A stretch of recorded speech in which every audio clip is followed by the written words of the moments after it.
hanging off the rim, boy. I've been winning for my kinfolk, and I put on for my city from the intro. Let's go. I put that time in. My pride is off the roof, I get that grind in. So I'ma tell the truth, I get my grind on.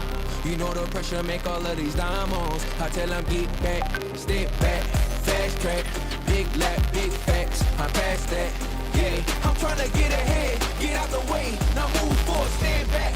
Now break away, I'm about to bring it. I ain't never backing down. Took a step into the play. For my city, for my town. I do whatever it takes. I'ma go and get this round. Oh, I'ma go all of the round. I ain't never backing down. Took a step into the play. For my city, for my town. I do whatever it takes. I'ma go and get this round. Oh, see the sight, see the sight, see the sight, see the sight, yeah.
to the top like a rocket ship. Yeah. You know I walk the walk, not just talking it. Focused on my mission and I'm locking in. Yeah. It's my shine, nobody blocking it. Yeah.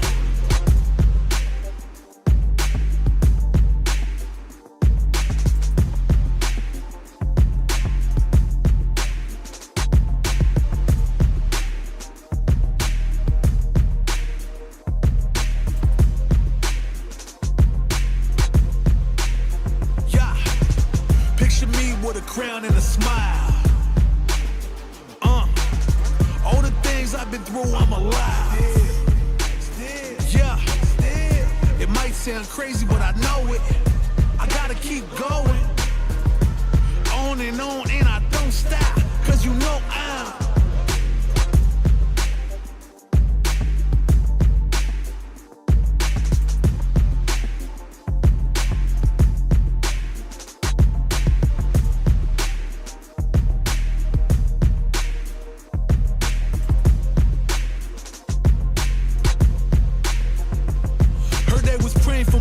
fall. So let them pray for my damn fall. Cause I know I'm gonna make it. The crown is for the taking. I said I know I'm gonna make it.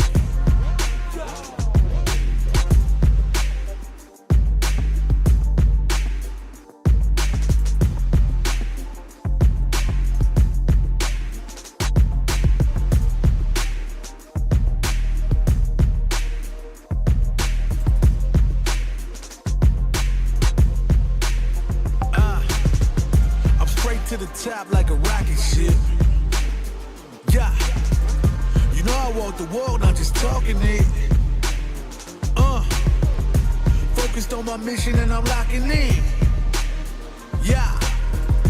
It's my shine, nobody blocking it. Yeah.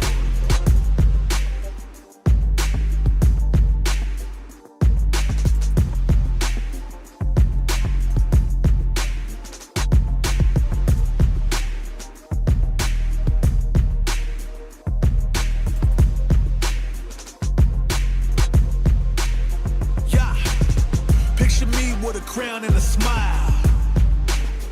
All the things I've been through, I'm alive. Yeah. It might sound crazy, but I know it. I gotta keep going. On and I don't stop. Cause you know I'm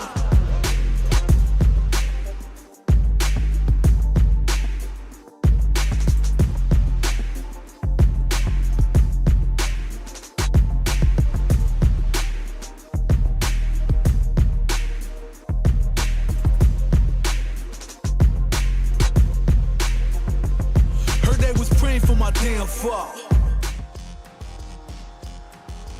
Well, hello everyone. Welcome to World Warrior Asia South 2025. This is Dark Lord. Alongside me joining is the ever amazing Efrajon. How are you doing, my man? I'm doing great. Welcome to Fighters Dojo, everyone. Yeah, so we've got the 5th qualifier event going on here, the 5th and final qualifier event before the regional qualifier on November the 22nd. So yeah, it's gonna be an exciting day of Street Fighter 6 ahead with the top 8 for the South Asia region. World Warrior here, we go.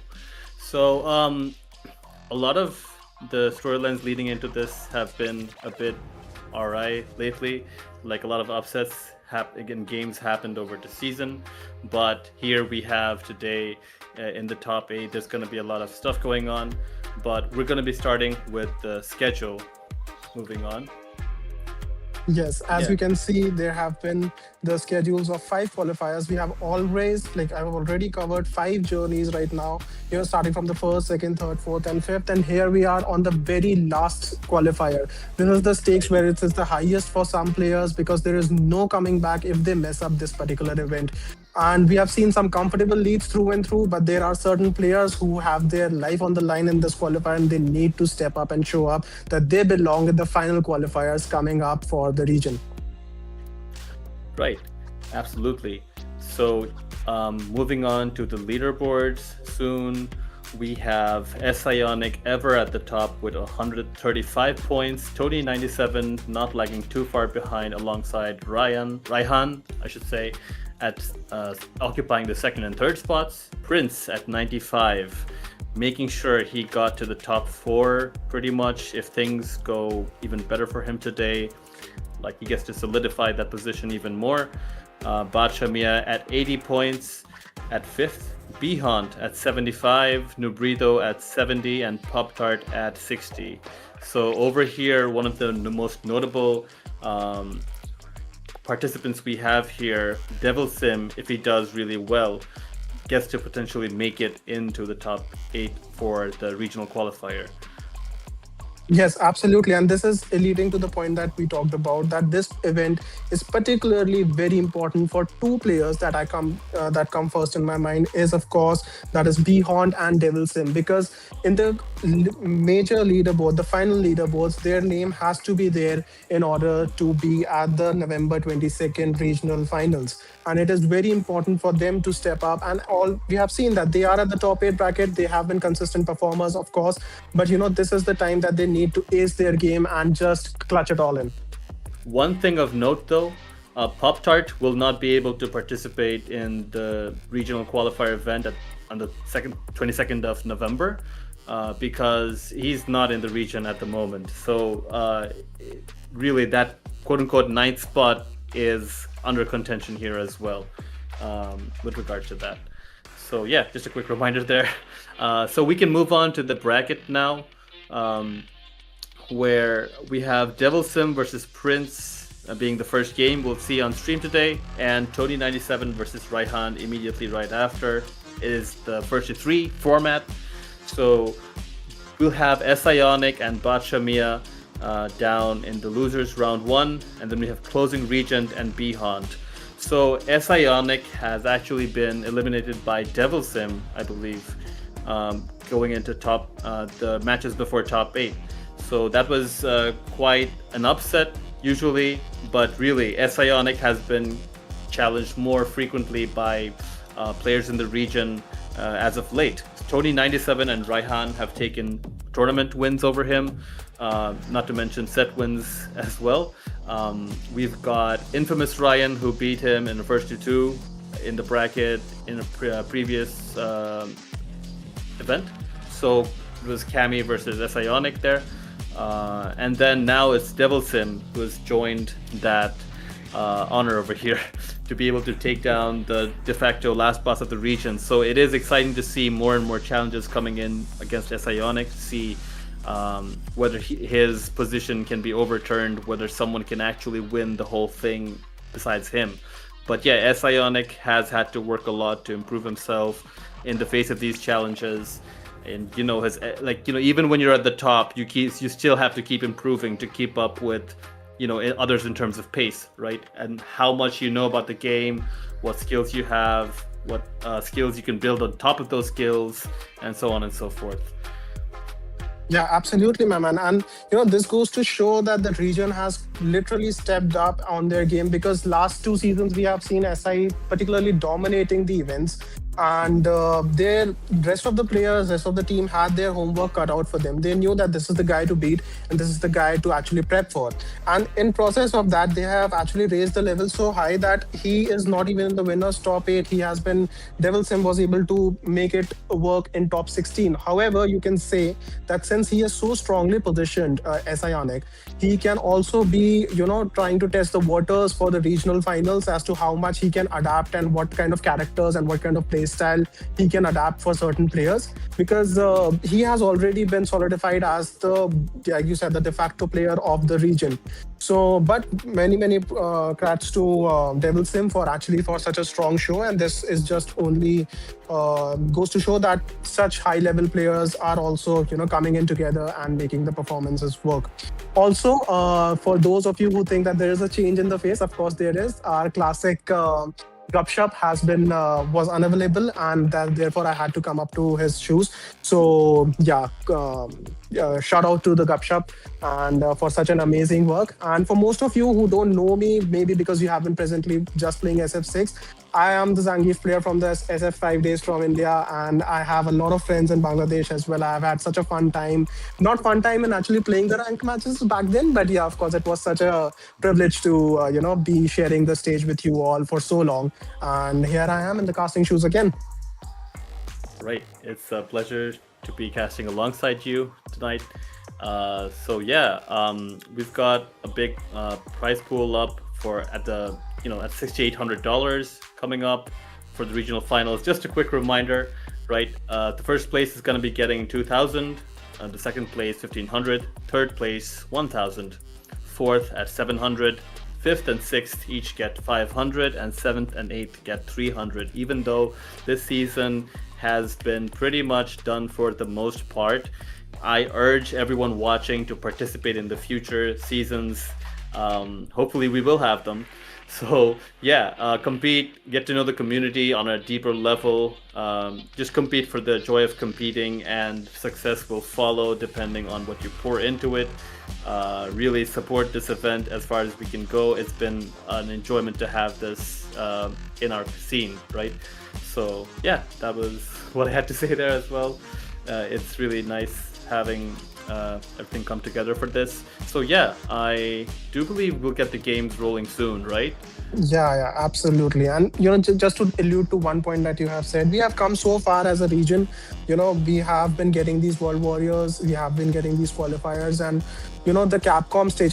When you were mentioning the prize pool, I was just thinking about it, that if given a chance, if you talk to these top 8 players and say this is the prize pool, but you have another shot of getting Capcom Cup, everyone will just refute the prize pool. They'll say, I want to go to the Capcom Cup, I want to just go there, out there. So it's not just about, of course, we are honoring the efforts of everyone who is putting in the show for top 8 players, but it's that one spot that everyone is eyeing for, because that's where the glory lies of the Capcom Cup.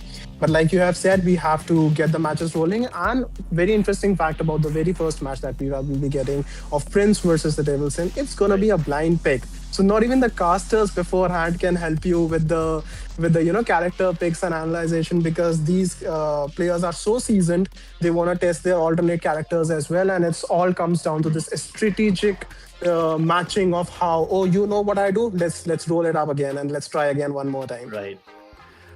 Sure.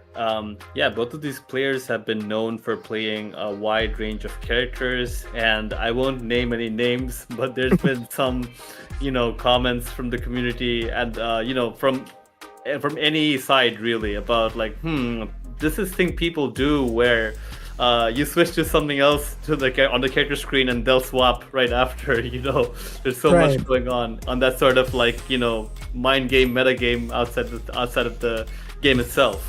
So yeah, it's always interesting to see these sorts of formats play out this way. Absolutely. I mean, this just goes to show how deep of a prep you have to do just to edge off from that regional qualifier scene, let alone the Capcom Cup stages. Because you have to have, this game is designed like that, although it's a very balanced game, but you have to have counter matchups, and it's not just about characters as well, it's sometimes about the designs of the players, how they approach the certain matchups. You can see certain players being extremely aggressive, but as we speak of it, we are going with Halsem versus Zangief. Oh my god. Here we go. Yeah, so Dalsim and Zangief, both these characters are well known by Prince and Devil Sim. They both frequent these in different situations quite a lot. Their zone, like one side is very zoning heavy and the other side is very much about getting in to set up your mind games. So a grab here from Prince. Yeah, beautiful zoning from the side of Prince. He's trying as much as he can to step away from this giant machine, and beautiful, punish counter from Screen Afar. And as you can see, the zoning is still in the play. They still have their cards up their sleeve, and it's actually the meta of this match is just Zangief trying to close up that space, and as he's doing it, pressuring in the corner, drive rush. Oh, beautiful bait on the reversal, but unfortunately was not able to capitalize on that. It would have been the round for them. And a beautiful DI to seal the deal. And sorry, there was a confusion from my side. Sorry. What mix? All right, it was one touch away from both sides. Devil Sim maybe has to land two of these. sorry, Prince has to land 2 of these pokes, but here we go. There was some gray health ticking on that. Prince does get first blood. Both sides have 2 sticks of butter, apologies, for those super arcs. Prince has his zoning rolling. Devil Sim trying to use that knee button to get some distance going. Has to pay the cost of health and or drive gauge to get in, but now that Prince is in the corner, can he get something going? No. Devil Sim still had to take some risks, and the perfect parry, the SPD whips. Yeah, man, it's such a difficult match to swallow as a Geef player, because I can just see Devil Sim trying so hard, and Dalsim having so many options. Prince is navigating through them beautifully. As you can see, it's the desperation that was coming out of that full screen DI, and beautifully punished. And this is gonna be first blood from the side of Prince. Yeah, this matchup is simply one where Dalsim gets to dictate the pace of things. He gets to dictate where you can walk. He gets to dictate if you can think about jumping. He gets to dictate everything. But lo and behold, surprisingly, Devil Sim has chosen to stick with the Zangief in this matchup. Let's see how far he can get going with this. Can he stick to the strategy, this character pick, and actually still clutch out the victory? Prince attempting the perfect parry. It does. The drive reversal does get punished there with the SPD. Ooh, the DI. Beautiful corner pressure. Now he is in the position where Zangief wants to be. And a beautiful bait on the neutral jump as well for another SPD. This is going to be very close and can be lights out. But of course, can Prince make a comeback? Let's see. He's fighting very hard from the corner, and it's a beautiful space that he has also gathered. But of course, he's one touch away from Zangief's SPD. So it's going to be very interesting to see if he can. Fireball zoning, of course, coming in. And beautiful teleport, neutral jump, but again, Prince was able to face that out and just move out of the corner, saying, oh no, I don't want to be in that zone. Oh, beautiful check on the DI. Oh, beautiful. Devil Sim, he did such a beautiful job hunting out those parry attempts from Prince earlier in that round. That life lead that he got, even though it looked like it could have been a potential comeback, he does get the scramble situations in his favor, the hits landing at the right timing. But now Prince paying a lot of space for this health lead over the Zangief. Now it is the mixing area over here now. Is he gonna get blended? That air-to-air, that jump in just traded, and here we go, Prince with the level 1. One touch for him to take this round. Yes, level 1 was beautifully capitalized, and he's in a very strong position to close this round. He's exactly where he wanna be. Zangief is in the corner, he's controlling the neutral. But of course, you can see the, and a punish counter from afar. Prince closing out that round. Very clinical round from a Dalsim side that you really wanna see. But it all comes down to this final round if he can make a comeback again. Right, jumping does get stuffed. Prince able to exercise his space control very effectively over here, continuing to keep Devil Sim guessing on every bit of walk that he can muster. So, but the drive gauge game is still pretty even though. But my focus is on the 3 sticks of butter that they have, and it's going to be a very beautiful capitalization of the level 1 with a perfect KO. So there's 2 games now. Prince is up. This is very interesting to see that Devil Sim going again with the Zangief pick. I thought it was a blind pick matchup that we got, but no, he really wants to lock in with that Zangief with the 3rd game. So let's see again. Just a reminder, this is a FT3, everyone. So beautiful punish counter from the other side. Of course, Prince is again maintaining the scrolling. Yeah, to be fair, Devil Sim did show a Guile for a while, but apparently Guile is also a tough matchup against Dalsim. So I'm not exactly sure if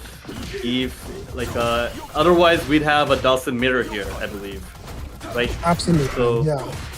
But judging from the pace that the Prince is working with, a beautiful empty jump SPD to start things off. Let's see if the roulette can start rolling. Again, a beautiful ES SPD.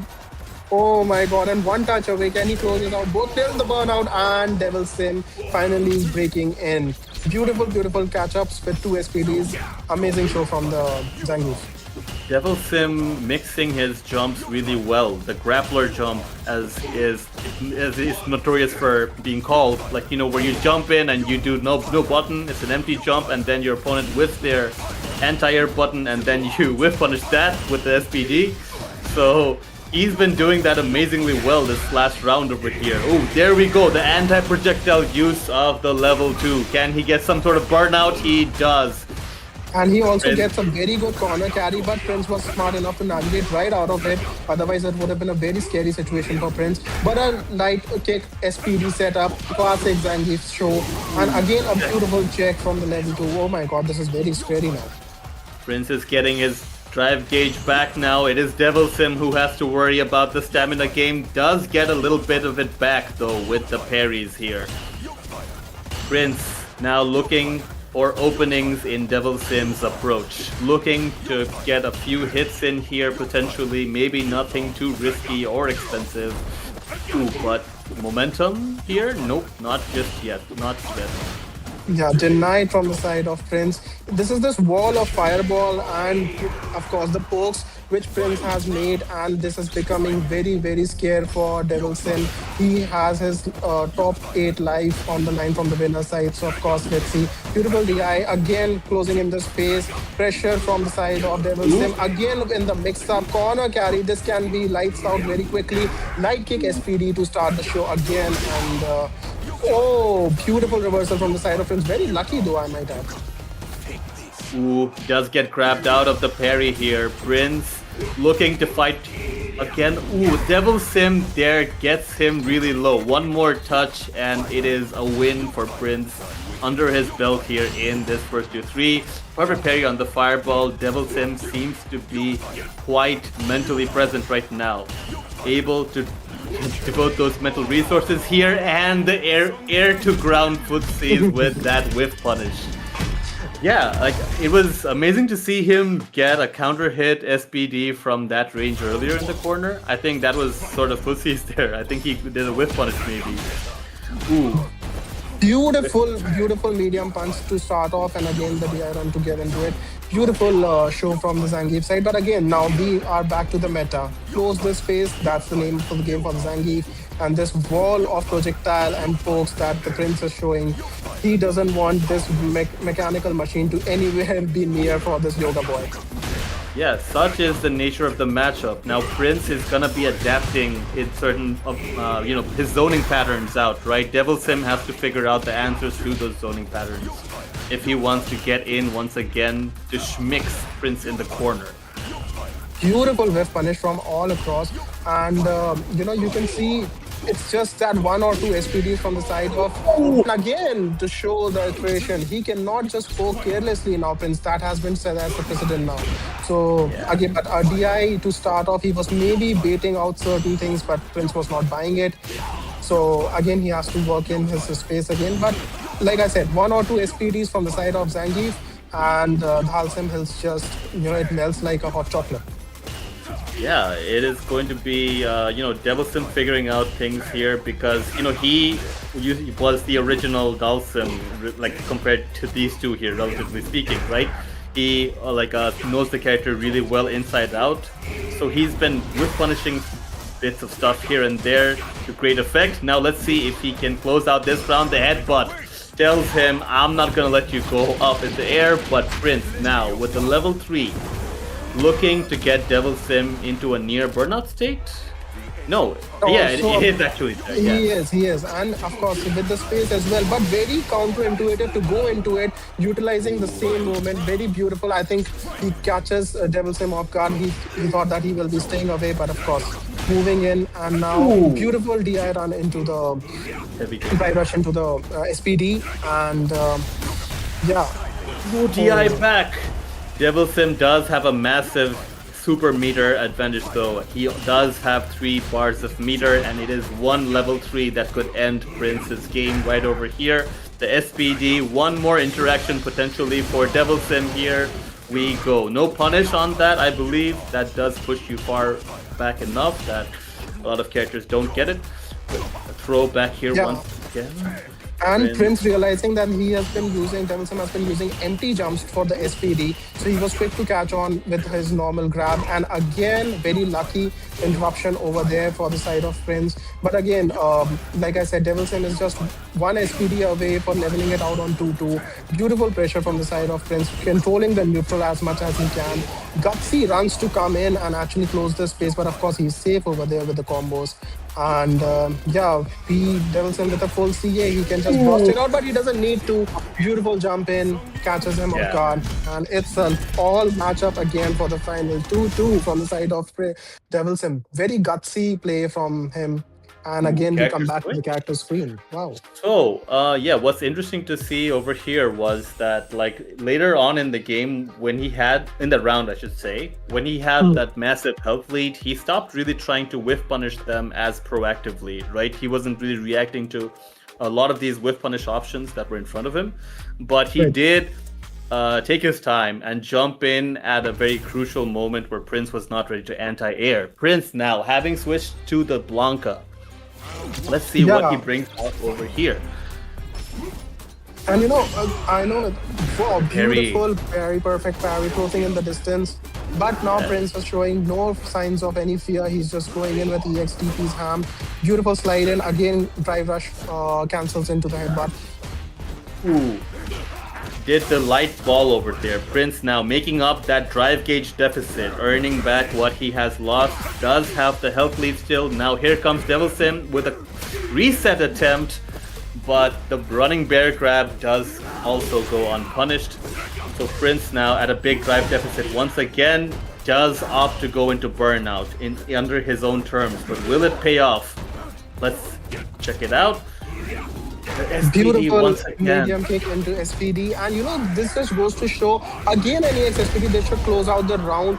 And I would want to compliment on Devil Sim's you know, readiness, because he was able to lariat the Blanca balls. He knew that Prince had his setups, and again, very strong show from the side of Prince in the second round.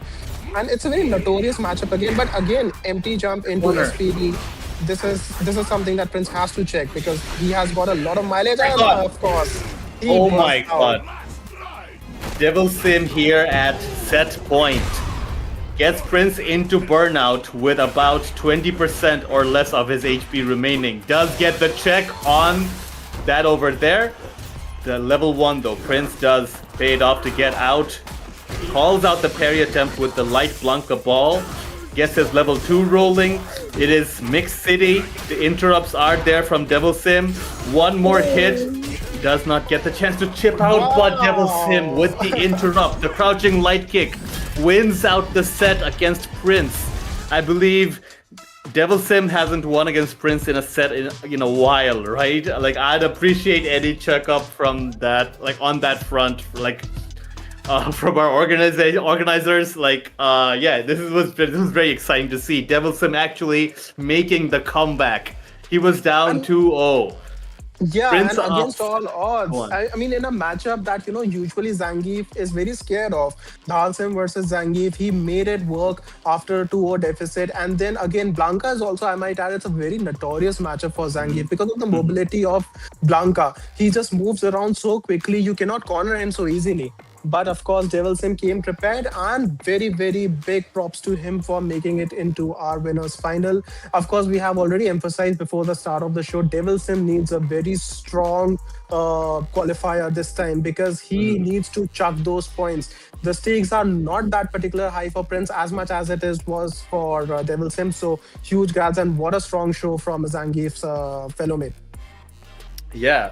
For sure. Devil Sim turns out to be the hero that everyone needed for the the Geef players once again.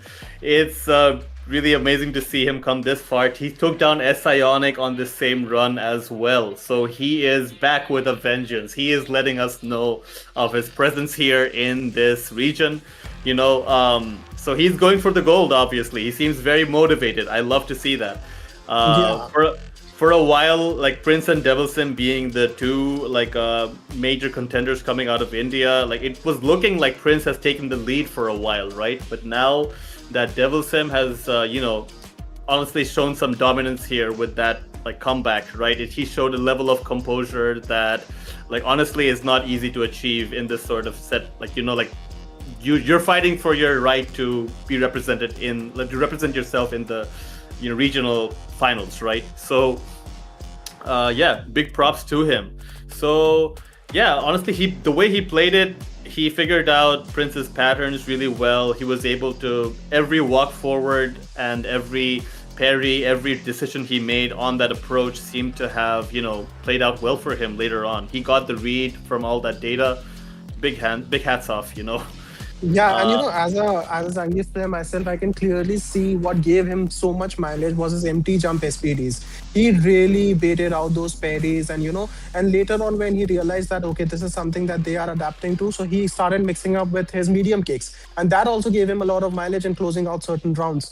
So really amazing play from the side of Devil Sim. He truly deserved this space as a winners final contender. But moving on to the second matches, of course, we have a lot of action. You know, jam packed. This was just the first match of the top eights. We have, of course, coming in another match from the winners side, top eight. So you want to talk about that? Yeah, so Tony97 and Raihan, right? Raihan is known for playing a lot of different characters with moderns. As such, he has a lot of flexibility going into these events. You never know what he's truly going to pick. He's known for having that one pocket Jamie he falls back onto. And in the, you know, when push comes to shove, when he's in losers, or maybe he's in the last game of the set in losers, like he'll switch to the Jamie and he's managed to, you know, make amazing things happen. Tony97, he's fooled around with a lot of different characters on the cast, but when it really comes to it, he plays Manon. It's mostly been his Manon going through everything. He's, you know, he's come a long way in this past season, showing himself to be a contender to be taken seriously by everyone present. So it's, you know, it's been pretty heated. I'd love to see how it shakes out over here. Again, it really depends on what matchup Raihan chooses to opt into. Since he plays modern, you know, he has those textbook modern advantages where he gets to do instant supers against DIs when he's in burnout. He gets to do instant anti-airs with a lot of characters. You know, Twitch reaction supers or DPs against moves which are typically not available to a classic player.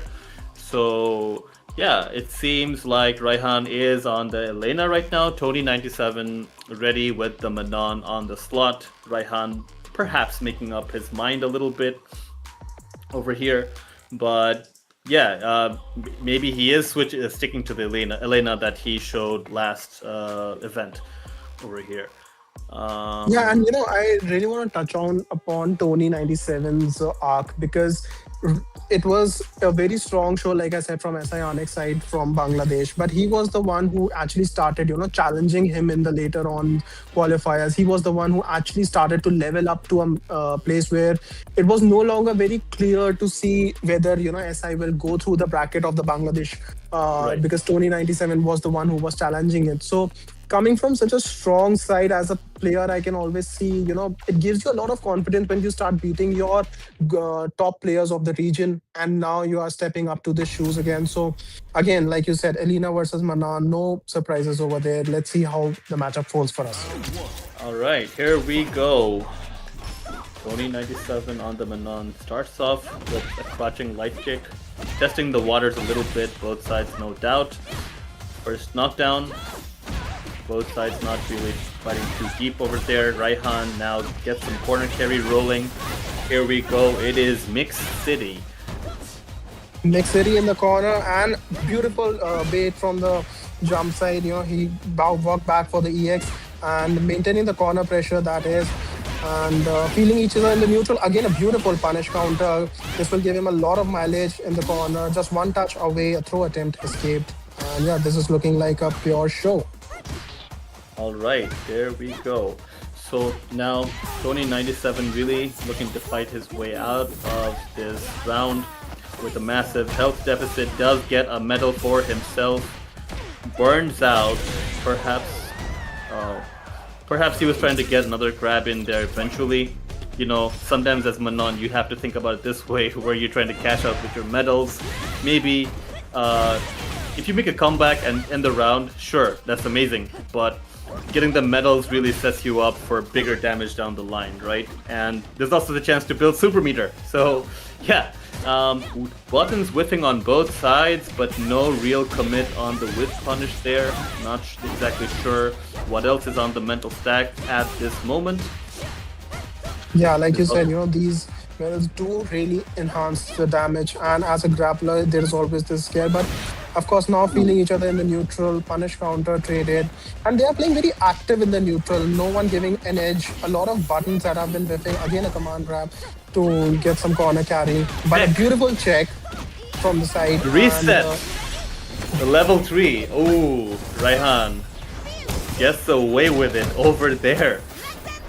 Tony97, I think, only did the far-reaching overhead special from Manon maybe once or twice, right? And Raihan was just ready to check it. He might have only done it once. Tony really likes to establish that from this sort of mid-screen, like round start sort of spacing. He likes to set that overhead up a bit, make his opponent think about it. Gets a few hits here and there, but Raihan ready to check with the light kick. Now Raihan once again gets the corner on Tony97. Drive reversal. Yeah, and maintaining the corner pressure again, and taking a lot of damage in the corner. And he's making really difficult life for Tony. And again, a beautiful punish counter, good check, but again, very convincing round from the side of Raihan. And yeah, showing his dominance in this matchup. So yeah, Elena is one of those characters that actually needs to spend drive gauge if they want to throw loop you in the corner. So being in burnout, you actually lose out on a bit of your mix-up potential here and there. The perfect parry anti-air does manage to reset into the target combo. Raihan though with the pressure. Tony97 tried to call him out with that DI. Yeah, and again, very, very beautiful show from the side of Raihan. Again, closing in with the kill. He's just one touch away, Tony, but let's see how he fights back. He's fighting back pretty hard. And beautiful bait from the EXDP. He has punish. Unfortunately. Yeah, good punish. And a grab to start off the show, and a command grab to seal. Very beautiful show from the side of Tony. What a comeback. Tony97, 3 medals now on the board, 2 more for that peak amount of damage that you can achieve with the command grab and the level 3 super. Does have the super meter stored up, but that whiff on the command grab will mean Raihan now gets to put him in the corner. Such is the name of the game. Raihan now with those normals, keeping Tony at a distance, keeping him at bay. Will he burn the level 3 here? No, he does not opt to do it. Stays in burnout. Yeah, he stays in burnout, and very active play from the side of Raihan, I might add. He's poking in a lot of buttons, and he's catching actually a lot of buttons as well. So, and again, spending the catch where it needs the most, closing the round, and this is going to be a 2-0 lead for Raihan. Despite a beautiful comeback there by Tony97, Raihan does manage to take this game over here, up now 2-0 to Tony's Manon over here. With Tony needs to switch up pretty quickly if he has to make certain discount, because Raihan is just running away with it. Like, although there was only one round, but again, like we see a lot of conversions from the side of Raihan. He is not letting any opportunity go. Wherever he's getting a counter hit or a punish counter, he's making those medals count.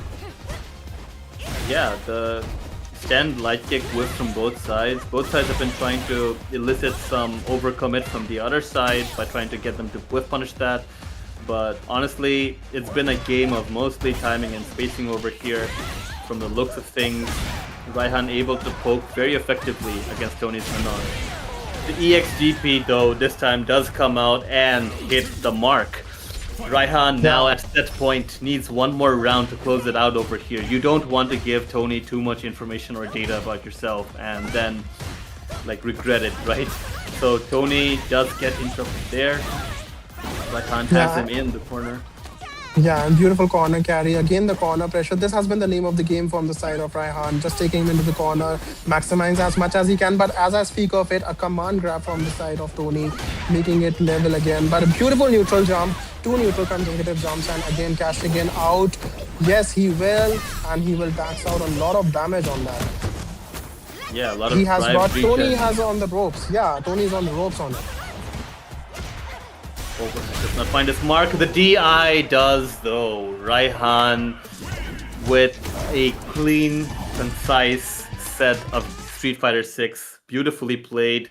Amazing Street Fighter 6 gameplay over here with that. Seems to have caught Manon with really honestly not a whole lot of ideas about what's going on right now. Because like those buttons were really well placed and timed over there. The sway options coming in very clutch. Really, this character hasn't been out for a whole lot long right now. Really, it hasn't been a while, but already showing up with the character seems to have improved quite a bit from previous iterations. So it is going to be Devil Sim and Raihan in the winners finals over here. But talk to me more about the match. What really stuck out to you over here? What I felt was he never actually gave any space to Manon to play the game. Like, yeah, there was some signs of Tony in the match, but to be very honest, I think what really stood out to me was how active he is playing. And he really converted every opportunity. Like, it was almost like all the rounds he was trying to close in the space to the corner, taking every chances. He actually baited out a few jump out patterns as well. Like Tony wanted to jump out from the corner a few times, and it was very, very well called off. So I think he has done his homework. This is what it felt like. He has saw the patterns of Tony. He knew that when he pressurizes, how much he's trying to escape from one place to another, what are the buttons that he usually throws. So it was all in all a complete show from Raihan and very active. It is going to be very interesting to see how the winners final now plays out, because we have a lot of information from the both sides, from the side of Zangief and from the side of Raihan as well. So yeah, shout outs to the beautiful matches again. But again, like I said, the action never stops at these sorts of qualifiers. And it was again a beautiful show from the side of Raihan. Right. So moving on, we're going to be having the rest of our bracket. After this, it's going to be Sionic versus what was it? Oh, I Bachamiya, I believe. Yeah. Bachamiya, right. Yeah. Thank you. And this is also one of the very interesting matchups that we will be coming into, because this is of course the usual suspect that we have been talking about, that is Sionic, and coming from the loser's side, I've seen him making great comebacks from the loser's side as well when he was pushed on the ropes. And it's going to be very difficult task for Bashamiya also to to actually contain him in this, because all of these players are fighting for the glory, of course. And what kind of matchup do you expect? Because they have a long history of playing each other. So do you think they will be adapting to a certain type of strategy, or do you think that whatever the match feels like for them? Of course. So, yeah, Sionic and Bachamiya, the match we're going to see soon, they have known each other for a really long time in the community, competed together for a fair bit, but honestly, Sionic, except for maybe one instance here or there, has won out against Bachamiya in every tournament match they have faced off against. This has been one of those cases where Sionic is like a tournament demon to Bachamiya. So here we go. It is the Bison versus the Akuma. Kind of a volatile matchup. Yeah, go on. Yeah, and I was expecting Bison pick from Sionic, but again, he plays so many characters, but starting off very strong in this first round. Maintaining that corner pressure now with Bison, but Bashamiya with a beautiful corner escape. And yeah, it's going to be a very interesting matchup to see Bison versus Akuma, how they play out. But so far, what I'm seeing is a lot of aggression from the side of Sionic. Yeah, this I did not really expect. As far as I can tell, Luke has been his main, that he's actually prioritized for a while, but there has to be some sort of interesting decision as to why he went back to his pocket Akuma. maybe there's something in the matchup that he'd rather play Akuma instead of Luke for. So Ionic coming out with first blood, that round going his way entirely. Bachamiya has to figure out his ways in here. That drive rush jab seems to have won out the timing game there somewhat. Yes, and you know, one thing that I really like about Ionic's game is how quickly he can go from offense to defense. It really goes to show his versatility. And but again, as Bachamiya is, like you said, maybe you know there is this surprise element of pocket Akuma that he wants to show in, but Ionic is not having any of it. He is just on point with his checks. Again, the throw pressure with the bomb over there, and again from one corner to another throw, very close to sealing off this match, and as he will with this combo.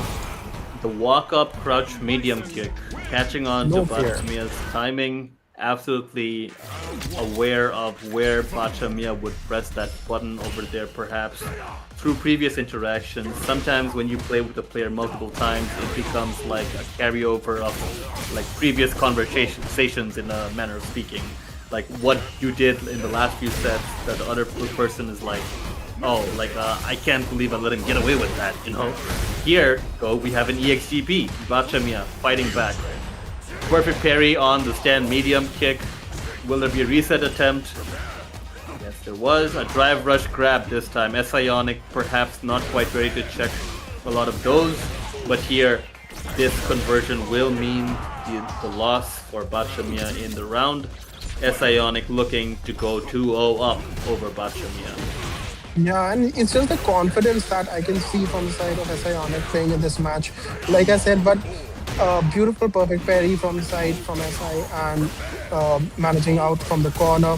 But like I said, the confidence with which he is playing right now, it's just on display. He is not scared of any one trick of Bachamiya from the side of his Akuma. Beautiful conversion. This is going to be very close, if not lights out, to Akuma. Ow, that's the game and set. So 2-0 lead for Ionic in this match. Yeah, so let's see. Bachamiya sticks with the Akuma, and that he does. Yeah, these are quite interesting choices, as you have mentioned. You know, we were expecting a Luke. Maybe you want to mix it up as it's the last qualifier. You want to test his Akuma also in the pressure situation. But clearly for this set, it's not working out that well. Yeah, I mean, it's not just an exhibition in the sense that Bachamiya probably wants to get into top 4 somehow, but it's probably not entirely in his hands in terms of performance. But all right, looking to get in a bit. Bachamiya perhaps looking to make this a longer set. It is Ionic 2-0 up now over Bachamiya. Bachamiya with the throw loops, a delayed throw there, I believe. 3 throws, both for 8. Ooh, all right. The second jab there, Bachamiya does have a round to his name. Can he convert that to a victory over here? We'll have to find out. The counter poke was there.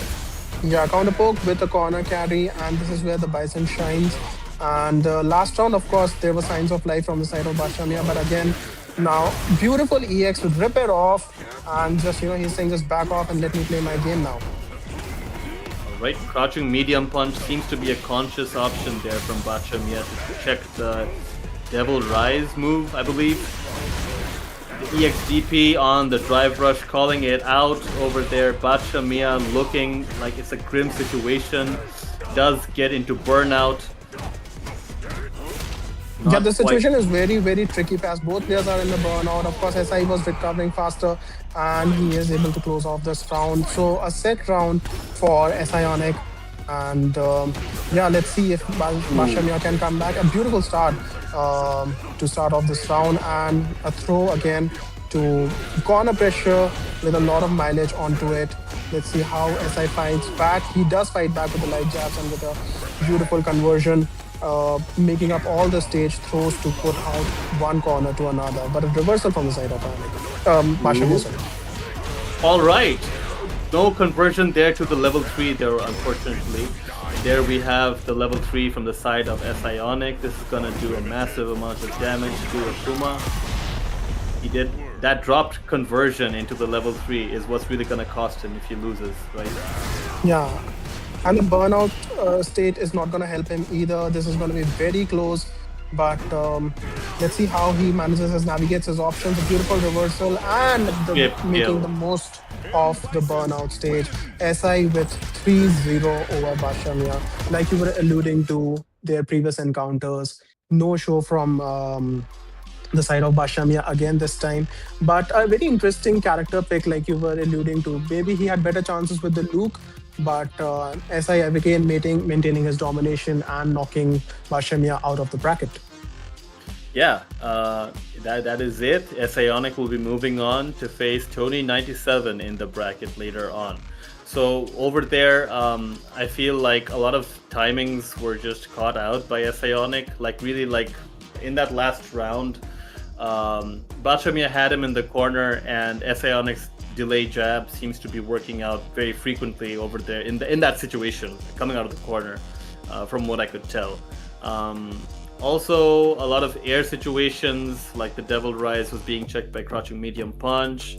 There were a few perfect parries here and there, but overall, like even though there was signs of life here and there from Bashamia, he couldn't close out a game here, unfortunately. Sionic moving on. Bashamia will have to go back to the drawing board for whenever he faces Sionic once again in the future.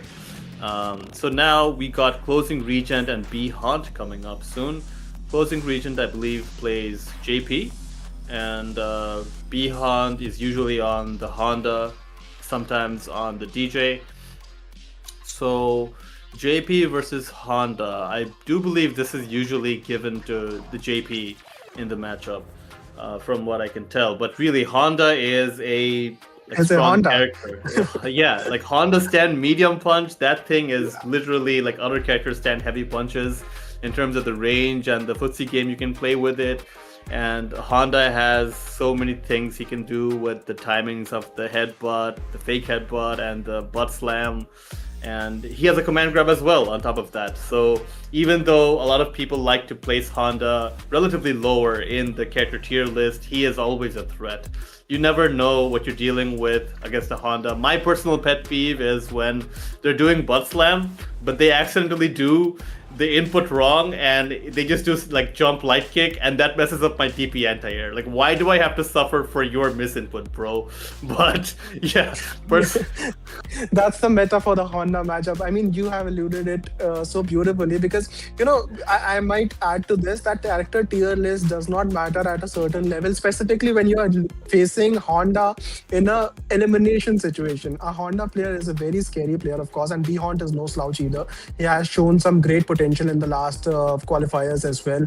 He has been alongside Prince a really key factor of current Indian scenario to, you know, just boost up players to show up in this tourney, and he's doing so much work, of course, and he is a wonderful player as well. But again, like, I want to allude just for 1 minute to the previous matchup that we saw, because I want to compliment on the confidence level that I saw from the Sionic. I know that Bison Akuma matchups all are fine, but you know, it was almost like he was dictating the pace of the match on his own terms. Whenever he wanted to get in, he wants to get in, and there was very little to no signs. So anyone who was going to face, like you said, in the upcoming brackets and even in the regional finals, they have their work cut out for him, for themselves. That matchup gives you a lot of information how SI is playing right now, and he is just, you know, dominating the space of the 99-second round. Absolutely. Just no quarter shown to Bashamia there whatsoever. And I do believe we're taking a break after this, but you know, production, feel free to correct me if I'm wrong. But yeah, we've got Closing Regent in the lobby alongside B Haunt, who's highlighting the Rashid. Interesting. Is he gonna whip out the Rashid here? I don't think I've seen him play Rashid quite yet. But yeah, can't wait to see how this one shakes out. I think we are going to cover one more match before we take the break. So I think B Haunt versus matchup is the next that we will be casting towards. And like you have said, this again is elimination round, ladies and gentlemen. So anyone who loses will actually be moving out of the bracket. So they have a lot of line on the stage, specifically for Beyond, as we have already mentioned. Devil Sim and Beyond needs to have a very strong show in this particular qualifier to stand some life in the regional final top 8 situation. So more than Oh. anything, Beyond must be very ready. But Here we go. yeah.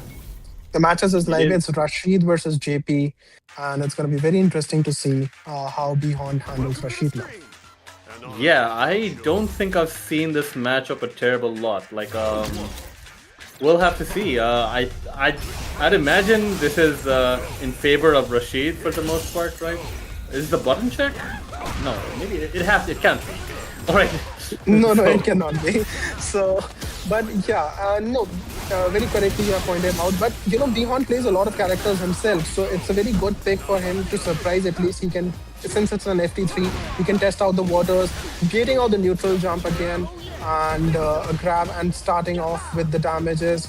Rashid is a very mobile character, but air-to-air grab from the side of JP, showing his readiness from the closing region side and moving in with the neutral again.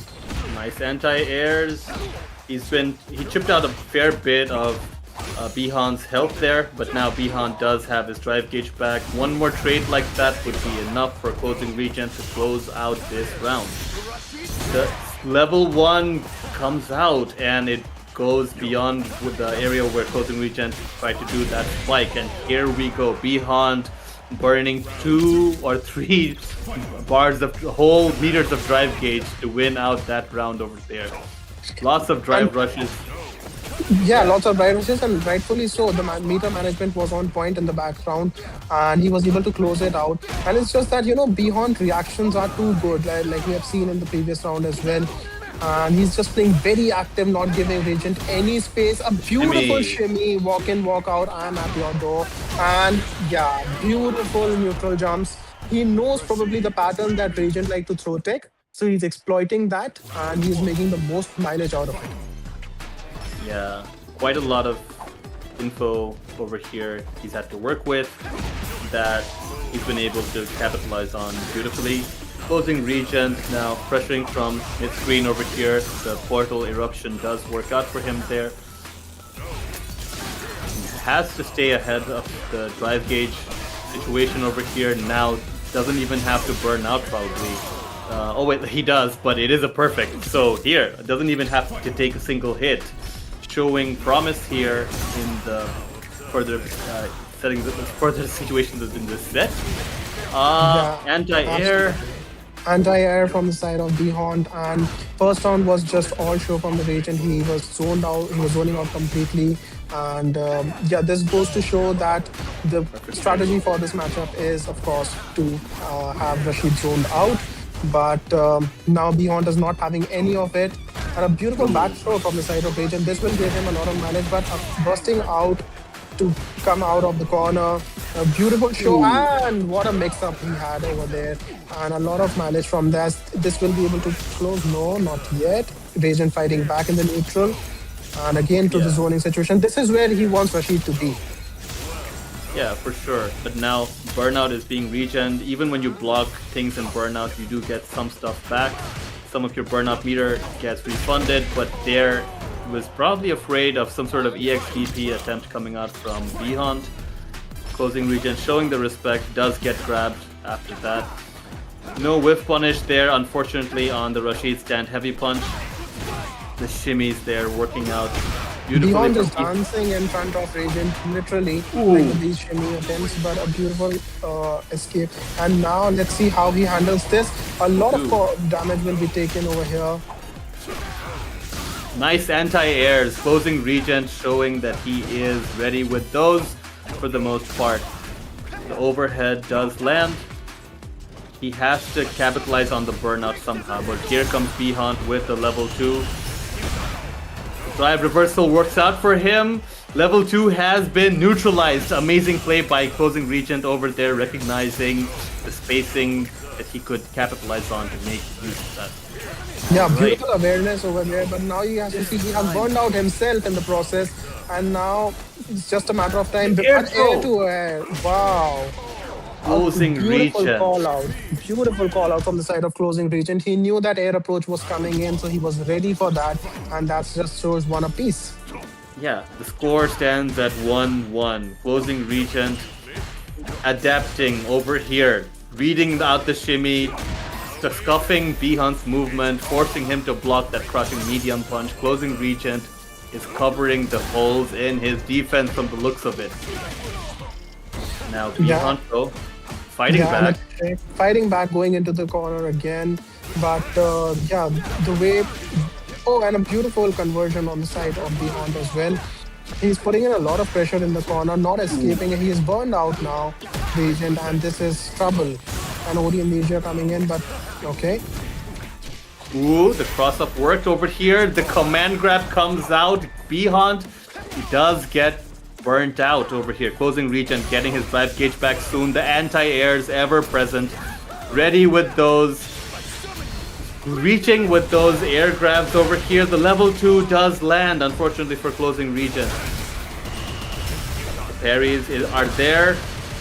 Beautiful defense from the side of Regent to cross that. Closing Regent burns out. But he is in a perfect situation. He's in a, in a space where he can maximize the damage. One touch away, both of them. Counter hit. Bihan looking to go up to 2-0 up over Closing Regent over here. The projectile trade does take place. Ooh, the check was there, but the range not quite useful for the follow-up over there. The whiff punish on the pro whiff was not there for Closing Regent, though. Just a little bit off on the timing, but he does get a command grab off. It's really useful when your opponent's parrying and you get that bit of drive gauge damage onto them. Bihan now in burnout. Closing Regent has to fight his way out. Gets hit by the fireball from Rashid. Yeah, and now the throw techs again are coming in. He was adapted to the tech situation, but now again he started taking, and a beautiful punish over there. Calling out the reversal and punishing it accordingly. Bihan, I guess the scoreline is 1-1 or 2-1 if I'm not mistaken. It's supposed to be 2-1 right now. Right. Yeah, so the check is there. The stand light kicks against the Rashid drive rush. The portals not quite doing it there yet. Closing Regent picking out a few projectiles now, it seems. Changing up his zoning pattern a fair bit. Oh my god, so many feints! What is he doing? This is some next level feignery over here. 25 seconds and Bihan was not able to move forward in the controller. So this is just goes to show amazing zoning from the side of Regent and a conversion. A lot of damage will be on the line and this is going to close. Oh, just one touch away. Let's see. This is a beautiful round from the side of Regent. A perfect KO and as the JP round should have been. Classic. Yeah, the second perfect here. I believe in the set on the side of Closing Regent. Yeah, maybe I'm hallucinating. Maybe Bihan didn't win that first game. I'm not sure. I can swear I also think that is 2-1. Maybe we both are hallucinating at the same time. I'm not sure on that. Yeah, a collective hallucination, maybe. Okay, so the level 2 in the corner, he gets the conversion off of that as well as the combo was running before it got in. Now, Bihan seems to be attempting a lot of different ways to get a shimmy set up against Closing Regent over here. But Closing Regent now does get the corner, gets the swipe off, the burnout. This is going to be some mix over here, but ooh, the interrupt, not quite landing. Air grab works out for him. It's like beautiful conversion from the air to air. The readiness from the side of Regent is just on point. And again, DI lands! Amazing! Alright, so the fireball chip is here. The level 1 wins out the day. This is a checkmate situation for the side of Bihan, and unfortunately he couldn't do much. But what a round, what a match from the side of Regent. The way he was able to zone out in the first round and then come back in the way he did in the second, it just goes to show what an amazing performance that he is having. And I believe the scoreline should have been 2-2 over here, but the production can correct me if I'm wrong. There we have it. The Honda comes out to play. Yeah, the party crasher. The sumo from the Japan all the way. He's like, no, not so fast. Yeah. You think you can spike me over here behind my level 2 on Rashid? Well, I'll show you what's what. So, Hold my medium punches. yeah, I think the headbutt actually goes through the active frames of some of the startup of the active frames from the fireball, right? So JP's ghosts take a little bit longer to start becoming like a projectile hitbox. Opposing Regent here now has to fight against this health lead on the side of Behaunt, gets some projectiles rolling. Departure does get stuffed through that headbutt over here. And Oh basically, my god. for Regent, the gameplay stays the same. Just, keep him as screen away as possible. But of course, Honda has much more options. Neutral jump conversion and Behaunt showing his Honda prep again.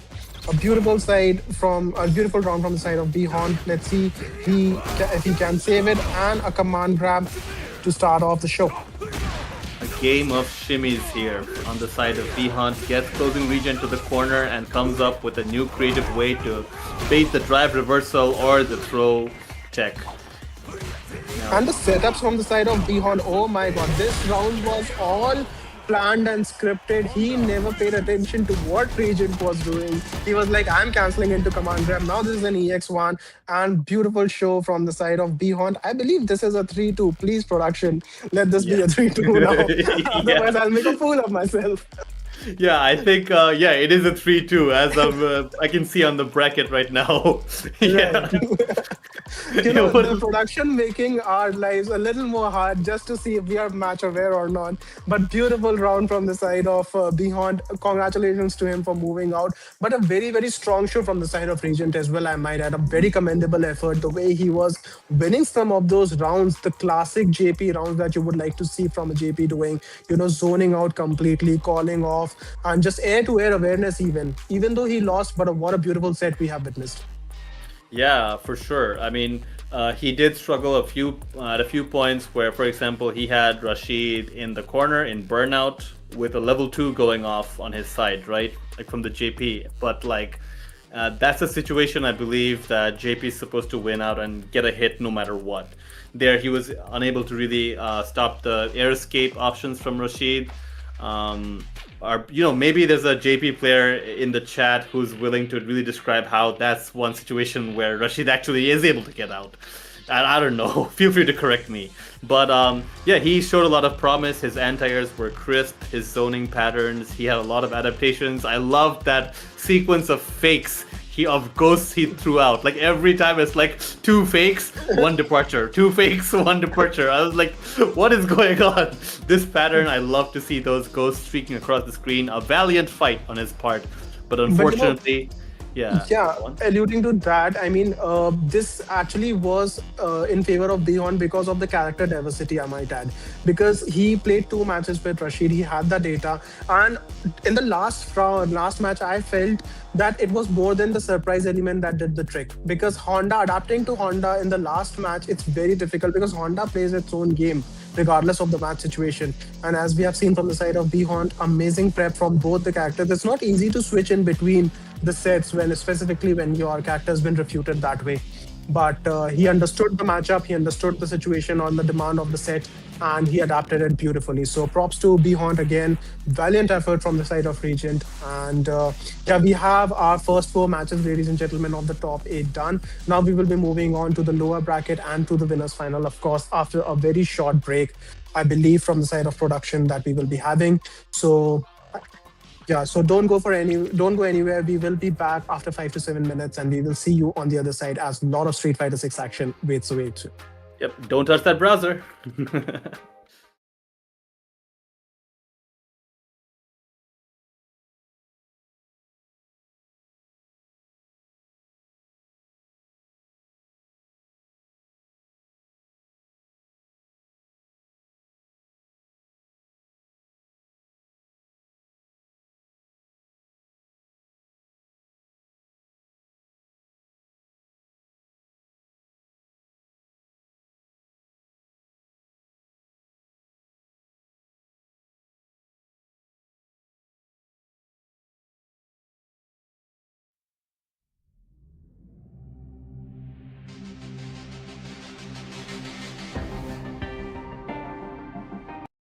क्या आप एक successful recce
Hello, hello. We're Welcome back, everyone. Like we have promised, again, a lot of action coming in. We have seen some great matches in the top eight. And the four matches that we have saw, it's so much information to take in as a caster, to take it as an audience, and I can only imagine what it must be. The players must be feeling like, going forward in the bracket because their journey is just, starting and getting more and spicier as we talk about it. Right. There is so much more coming up here, and we can't wait to share more matches with you. Yeah, so moving on, it will be Tony97 versus S-Ionic. That's always exciting to see. Prince versus B-Haunt, brothers in the FGC. And we've got like two of those storylines coming up. We've also got Devilsim and Raihan in the winners finals, which we'll see later after these two. So that's going to be interesting as well because Devilsim and Raihan have both had very close sets in the past seasons, especially the starting event for the second season from last year. That was a nail biter, that one. Goes down in the history books, in my book at least. But yeah, so moving on to Tony97 versus S-Ionic. Tony97 has been able to do a certain kind of knowledge check for a while against everyone, but he still holds quite a lot of salt in this sort of, weight, I should say, not salt, in this matchup over here going on, because he's quite honestly beat S-Ionic in a few sets, even in winners finals, grand finals in the past. S-Ionic though seems to be sticking with the Bison here, so scissors kicks, a lot of really good options, strong buttons, working out well for him. We've seen that like when he's doing a level 3 in a negative situation at a reversal timing, he's sure of it. He knows how to study players inside and out. He's really good at building up that sort of like dictionary or vocabulary of what kinds of options a player tends to go for when they feel a certain thing at the end of a round, at the end of a game, and so on and so forth. So yeah, it's going to be very interesting to see, like you have pointed out, these losers round matches that we are going to come up with. These are basically the training partners, the ones that grind out the most with each other. When we see, even from the side of Prince and beyond, that will be after this match. It's going to be a lot of information. You will see a lot of unusual things that from a normal standpoint, you will not be able to make sense. But trust me, there's a lot of strategy going in each and every move. But as we speak of it, it's Manon versus Bison. It's, of course, S-Ionic's match to lose, as I feel that way, but let's see how it goes. All right, slide to start off from S-Ionic. He is feeling himself already. Seems to be quite a big shake-up from his loss against Devilsim yesterday. Goes to the scissors. Tony97 not quite going for the command grab over there because in a reason why Bison can struggle against certain grappler matchups is that if you commit with a move like that scissors kick, grappler player suddenly now gets really good mix against you, right? So this is why traditionally Rushdown has usually lost against the grappler archetype. But here they've got the throw loops and the tick grabs working out beautifully for S-Ionic. That walk up delayed crutch medium kick working out well for him here as well. Yeah, and like I said, it's that confidence that plays in. And a lot of matchup is actually being dictated by Bison in this pacing. But now when I speak of it, Manon showing some signs of life. I thought it was a bait, but he delayed it in a slight manner to catch the button off guard and got the result. So let's see how again they proceed with the neutral. A lot of and a counter hit conversion from the side of S-Ionic. He doesn't miss that much. Again, a corner pressure, trying to escape a good exchange at the corner, but again, a lot of history going in with this matchup. Yeah, so one thing I find really interesting is that S-Ionic will be, it's gonna be the end here maybe? Maybe not, it's gonna scale, right? Yeah, right. But just one touch away in the corner. He has burned himself out, but that's not the issue right now for S-Ionic. And he checks the walk up and takes the first game in a very convincing fashion. And again, the match has been dictated by Bison's space, and this is what I have been feeling from the side of S-Ionic. A beautiful punish. So this Yeah. loops back to what I was talking about earlier, right? Like, Sionic is really well advanced in the skill of doing like fake spacing traps, faux spacing traps where you do something like whiff a light button, and your opponent has been waiting for a button whiff all this while, so they whiff out a bigger button and catch you, right?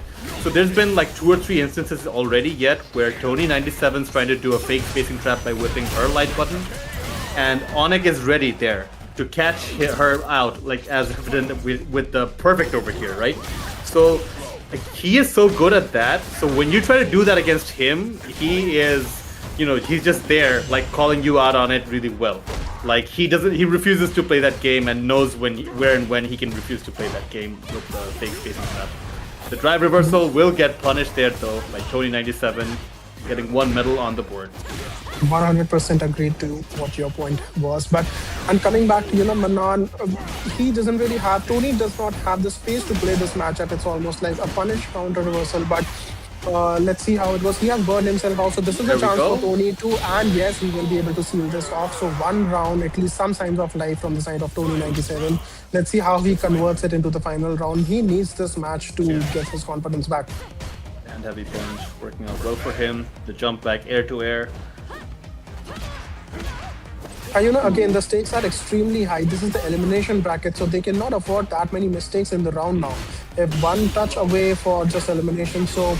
And again, a 3-hit combo converting into the huge damage. And yeah, this is going to be a very tricky situation for Tony now, because again, with the pressure... and walls are closing in. It's one more touch. It's one more touch for Sionic to actually just take the game here. And a perfect to reply to. So again, the 2 rounds that he has taken, these were those perfect rounds that you can talk about. And 2-0 lead of Tony97. This is looking very dire straits for Tony, to be very honest. Yeah, masterfully crafted, masterfully played that round was. And now Sionic does choose to defend over here. Tony97, I don't see him go for a command grabs as much as he often does. Maybe he's been conditioned against the Onyx responses for a while, but I don't think I've seen Onyx jump a whole lot either. There we have it, the burnout, the DI. Tony had no super there to speak of, so this was checkmate.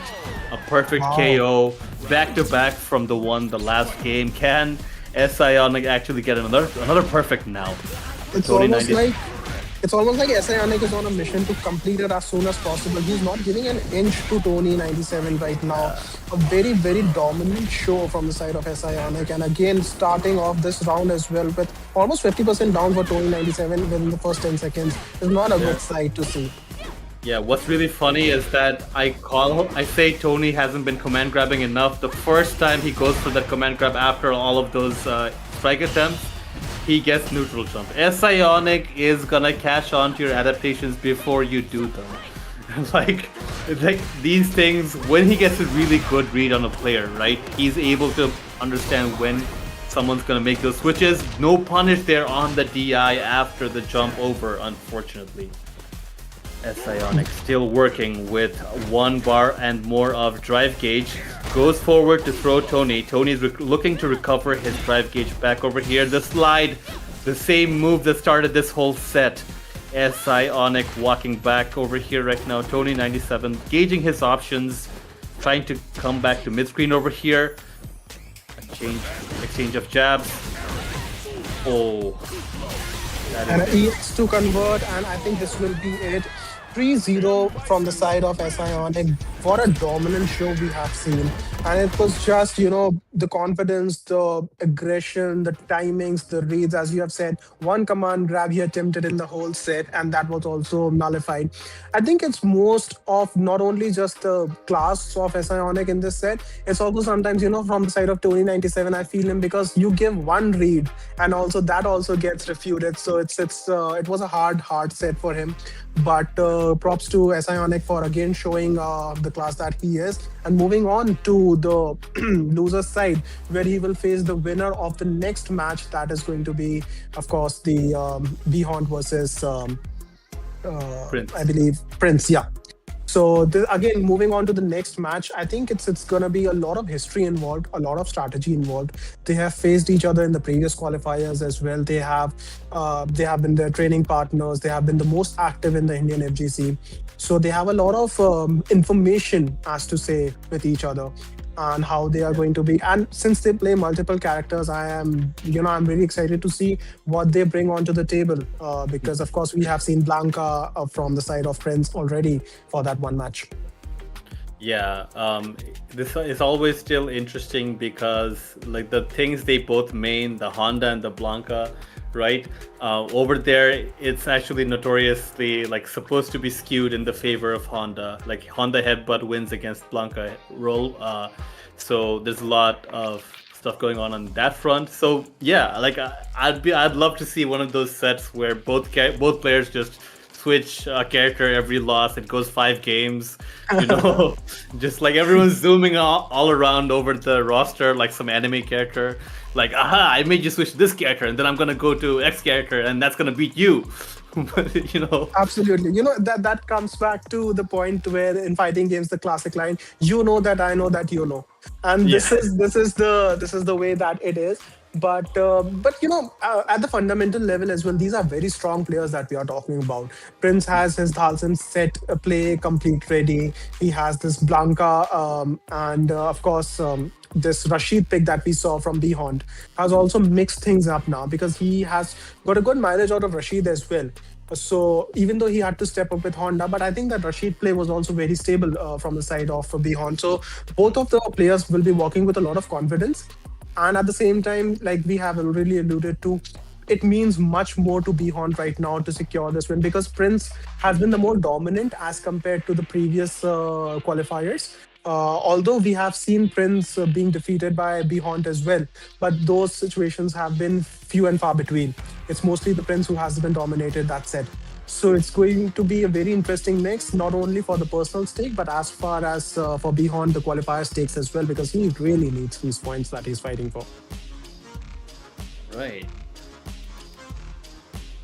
There is quite a lot going on here now in this setup. You said there's a... And the way I see it on the character scene is Blanca versus Honda, a caster's paradise to commentate that match because of course we will be making as much sense as you guys will be. A lot of headbutts, a lot of Blanca blows here and there. So epilepsy warning, if you guys are prone to fast-paced action, you can switch this matchup into the slow speed. Yeah, I think the epilepsy warnings like apply generally. Like, have you seen the drive rush, the drive impact, all the VFX on the screen? that stuff is insane. So like, but with these two players handling these two characters, and we have a Luke mirror. Interesting choice. What? I think it's a button check, should be right. Excuse me? What is going on? It's actually happening. It's happening. It's this player had a personal bet of 5:1. I can beat you with Luke. Oh, here's my money. So, but yeah. Is that right? I have no idea. I'm just guessing it. Quite interesting. Yeah, I suppose they're taking staking everything on FD3 on with Luke. Okay. What a shimmy with that heavy knuckle. Wow. Yeah, and this matchup, if I try to make sense out of it, it's actually the same points. Too much information on these players with each other. They really don't want to test their regular characters. That's why they probably mix it up. But they mix it up with the same character, so that's the irony. But from the side of Prince, he already has one round. And he has turned down some timings. He has taken some note of it. And of course, Behond fighting from that...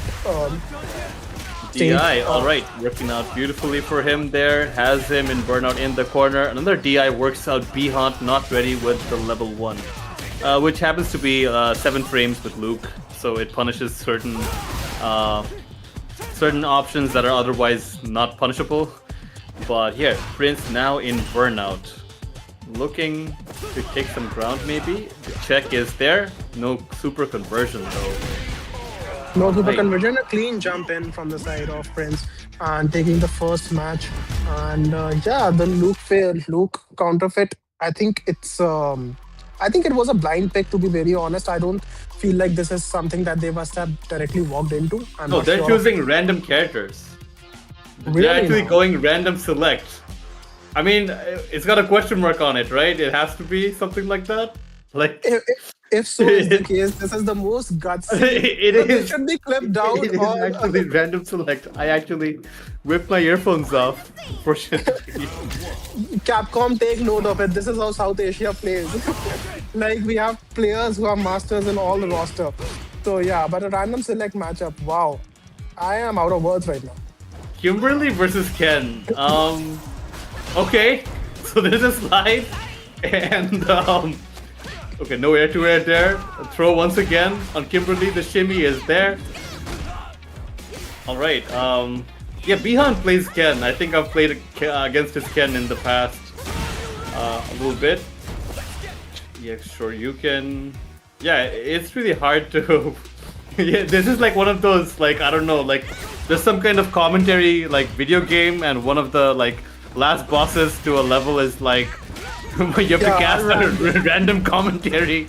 You have no idea what these characters do with their character, what these players do with their characters, and you're just. There was a character in Tekken, I think it was some Mokuju or whatever. He used to take the place of any other character. But coming back to this match, I think Kimberly is taking, like, Prince is dominating this random select match. And yeah, it just goes to show, the history between these two. It's amazing to see this. And but Yeah. again, alluding to the point that you were making, these players play complete roster. This is the matter of it. Yeah. Like, they can hit master with any character. So this is why they have such confidence. But yeah, to pull it off on a regional qualifier, it's just goes to show some skill.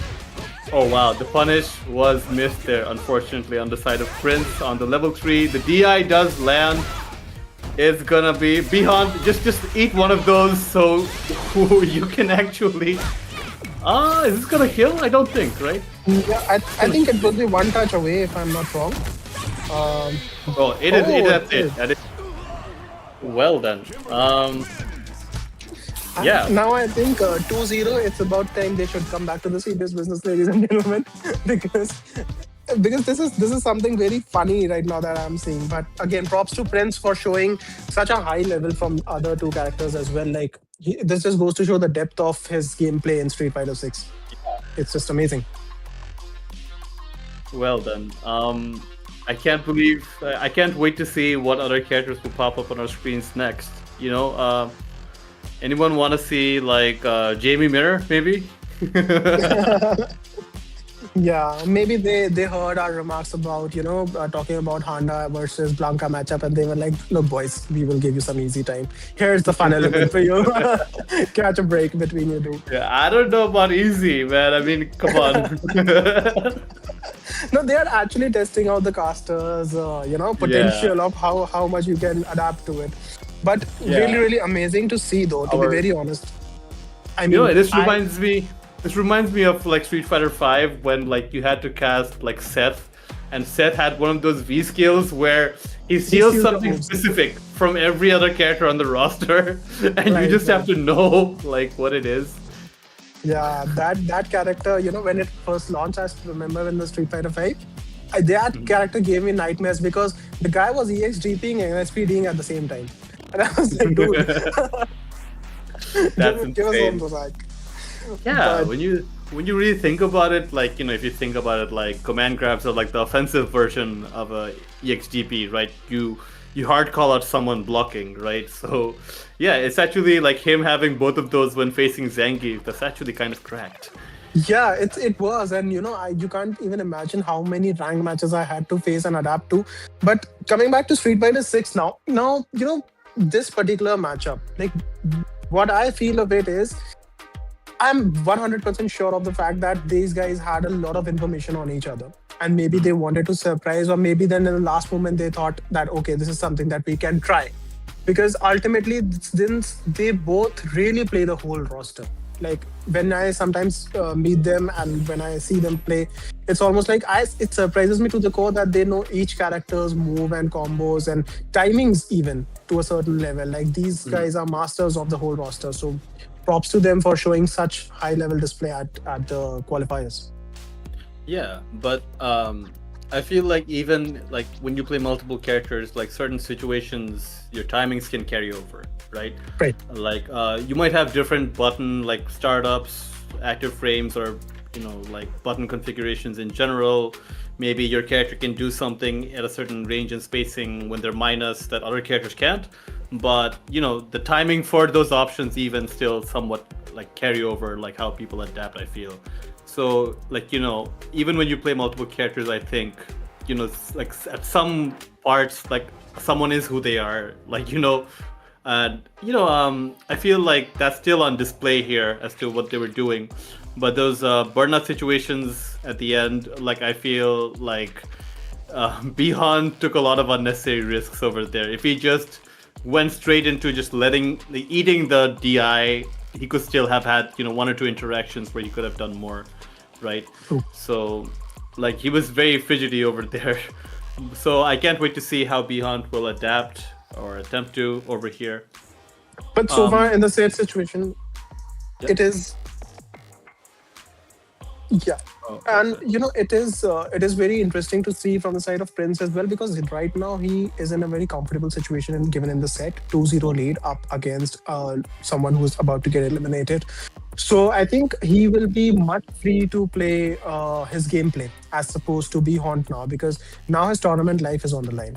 And he needs to really make this count. And if he can make a comeback of 3-0, something you actually forecasted when you were talking about key, let's let all the characters play all the characters and we get a 5th match in the set. So something that you actually alluded to. You are getting your wish fulfilled. Yeah.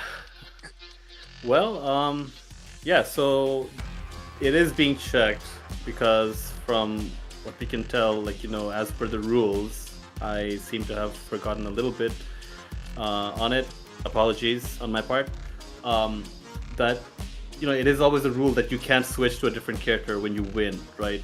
In a lot of different tournament customs, you give up a game if you switch a character after winning, right?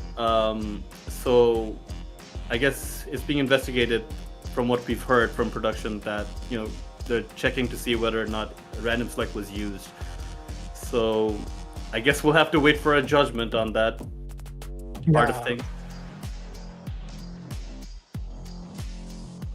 Yeah, his character did change on the side of Prince, what we're checking. So yeah, to be specific, to clarify, to rephrase, it is the it's not that the random select is goes against the rules, but it is the character switch that is not allowed favorably upon. Yeah, and also since we are touching on upon the rules and while the production is figuring out the technicalities of it, Sea Viper is banned. For anyone who was wondering, if she pops up, they have to change. I think it has usually been the meta for the tournaments to not allow a certain characters which just recently launched, and it was viable for the tournament settings as well. But it really goes to show, because what happens is sometimes when you go to tournaments like big tournaments like Evo, or someone of level of Punk or Tokido, someone who masters the art of fighting games, they just can pick a character within 48 hours and they can wreck the whole field up, and you just don't have enough time to wrap up all the situations. So it's only fair to assume that this was the step that was taken. But alluding to all of those things, I remember there was certain, even in the Tekken side, there was, when back in the Tekken 7, I believe, there was a Leroy emergency patch that was being deployed. And back in Street Fighter 5, there was an Abigail emergency patch because they were overpowered by that. So yeah, it's always amazing to see how the fighting game communities have evolved and tournaments has to shuffle all around. So yeah, coming back to the tournament situation again, we have been sitting on the loser's side right now. The score line is 2-0 in the favor of Prince, while we are maintaining, checking some technicalities of the matches. I believe it's going to start very soon, but Bihont is facing the elimination as we speak of it. Right. Yeah, he is down 2-0 over here. So we'll have to see how the rest of that goes. I do believe we're getting into the lobby, right? I heard some sounds on the audio feed. Yeah. We'll have to check. Starting shortly. Okay, got you. So, while we wait for the screen to, the characters to come in, I want to just ask you, who has been your go-to player? If you had to pick any top 1 or top 2 in the Street Fighter 6 for you right now, who would you pick and why? Lately, I've been riding the high on Blaz. I like Blaz's gameplay a lot. It's always great to see Ryu come a long way. I watch Nephew a lot. I really like his jewelry play. I guess I'd support him over a lot of other players, I guess, to be particular. Like, I play the character and I really like how he plays it and stuff. So yeah, how about yourself? I have really enjoyed Menardi dominance over this game. He was very active in Street Fighter 5. He won the Capcom Cup as well over there. But the way he has adapted to SF6, this just goes to show, there are certain game mechanics that really suits you. And Mena, regardless of whatever character he plays, it's just the way he picks it up and just makes it work. The matches that you sometimes think that, oh, it's not possible, but it's actually the player behind the character who's playing the game. So the way he has adapted alongside, there have been some class. I am always been a Zangief fan, so I always want a Zangief player to win. And Kobayan recently showed great matches in Evo France. And in general, I believe, but consistently, I think Menardi has to be up there. Yeah, it's Menard is he's a really creative player. That's what I love most about his stuff, really. Like, and the great thing is, like, it's not just that he's creative, but he's able to implement creative thought like that in the heat of the moment really effectively. Like, he's always ahead of the meta, it feels. Like, whatever month you're on, whatever, like, let's say a new game comes out and it's been 3 months, right? Like, his play will look like it's like someone who's been playing this game for 10 months. That's what I like, he's always leading the charge on that, knows the game inside out. And okay, so it's gonna be Prince versus Bhunt on. Okay, and as we have seen from the side, again, random select, and we have done with the technicalities. Prince versus Bhunt, that is going to be the match, I think. Okay, they are actually, giving each other full privileges of leveling up and doing everything that they can.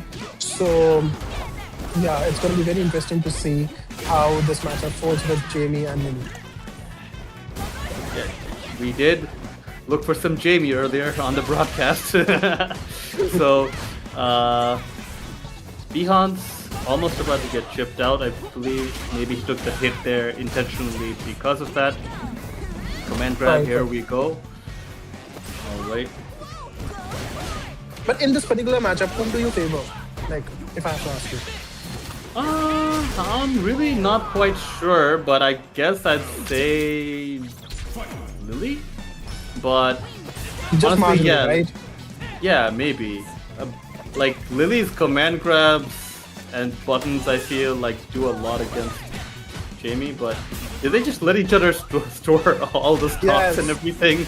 Yeah, they are like, I want to face the full wrath, so let me load up all my drinks, let you load up all the shenanigans, With and stocks. then we will play them. Yeah, it's not the same though, I feel like, because Jamie level 4 is basically a god tier like upgrade. Like, he becomes like the Chinese Kung Fu master characters of old, like Yun and Yang at the height of their power, I have to say. Alright, And a neutral jump to punish, to bait out that. And now Jamie, like you said, showing his god tier levels with the level 4. But burned out, that's a critical situation right now. dipping his toes with the Rekka over there. The parry attempt. Bhunt's gonna get his meter back, huh? Right. Prince looking to drive rush in, gets checked by Bhunt's own drive rush jab. Let's see. Yeah, they're gonna store everything. Yeah, I breaks guess time first. some gentleman's agreement, I guess, on both sides. It's like some Dragon Ball Z characters. They're like, I want to let you power up all the way. It's like that classic anime moment where he's sitting and the other guy's charging up. He's like, yeah, do your best. But yeah, coming back to the Genie side again, Beyond put a lot of pressure in the corner, trying to maximize it. Oh, and he's bursting out with a level 1. Right, EX Condor Spire. They're gonna be level 1 does find its mark. Delayed grab, I feel like, was the option from Prince over there. Yeah, calling out the button timings of Prince over there. 2 level 1s to seal the deal. And it's a 2-1 now. And again, I believe we are going to the ritual of the match, that is the random select. So yeah, it's actually, you know, in all the qualifiers, I believe, or worldwide, I don't think we will see this particular sight of, you know, someone facing elimination in the qualifiers going after another. So this is something that really is special that we are seeing right now. Yeah, I see for sure. This is a once in a really long while sort of situation. The once in a blue moon kind of the set we're seeing over here. But Prince on the Ken now, Bihand on the Chun Li. Less than a bar of drive gauge to go. Will reach burnout there. Prince with the Jinrai loops. Those are a nightmare to deal with.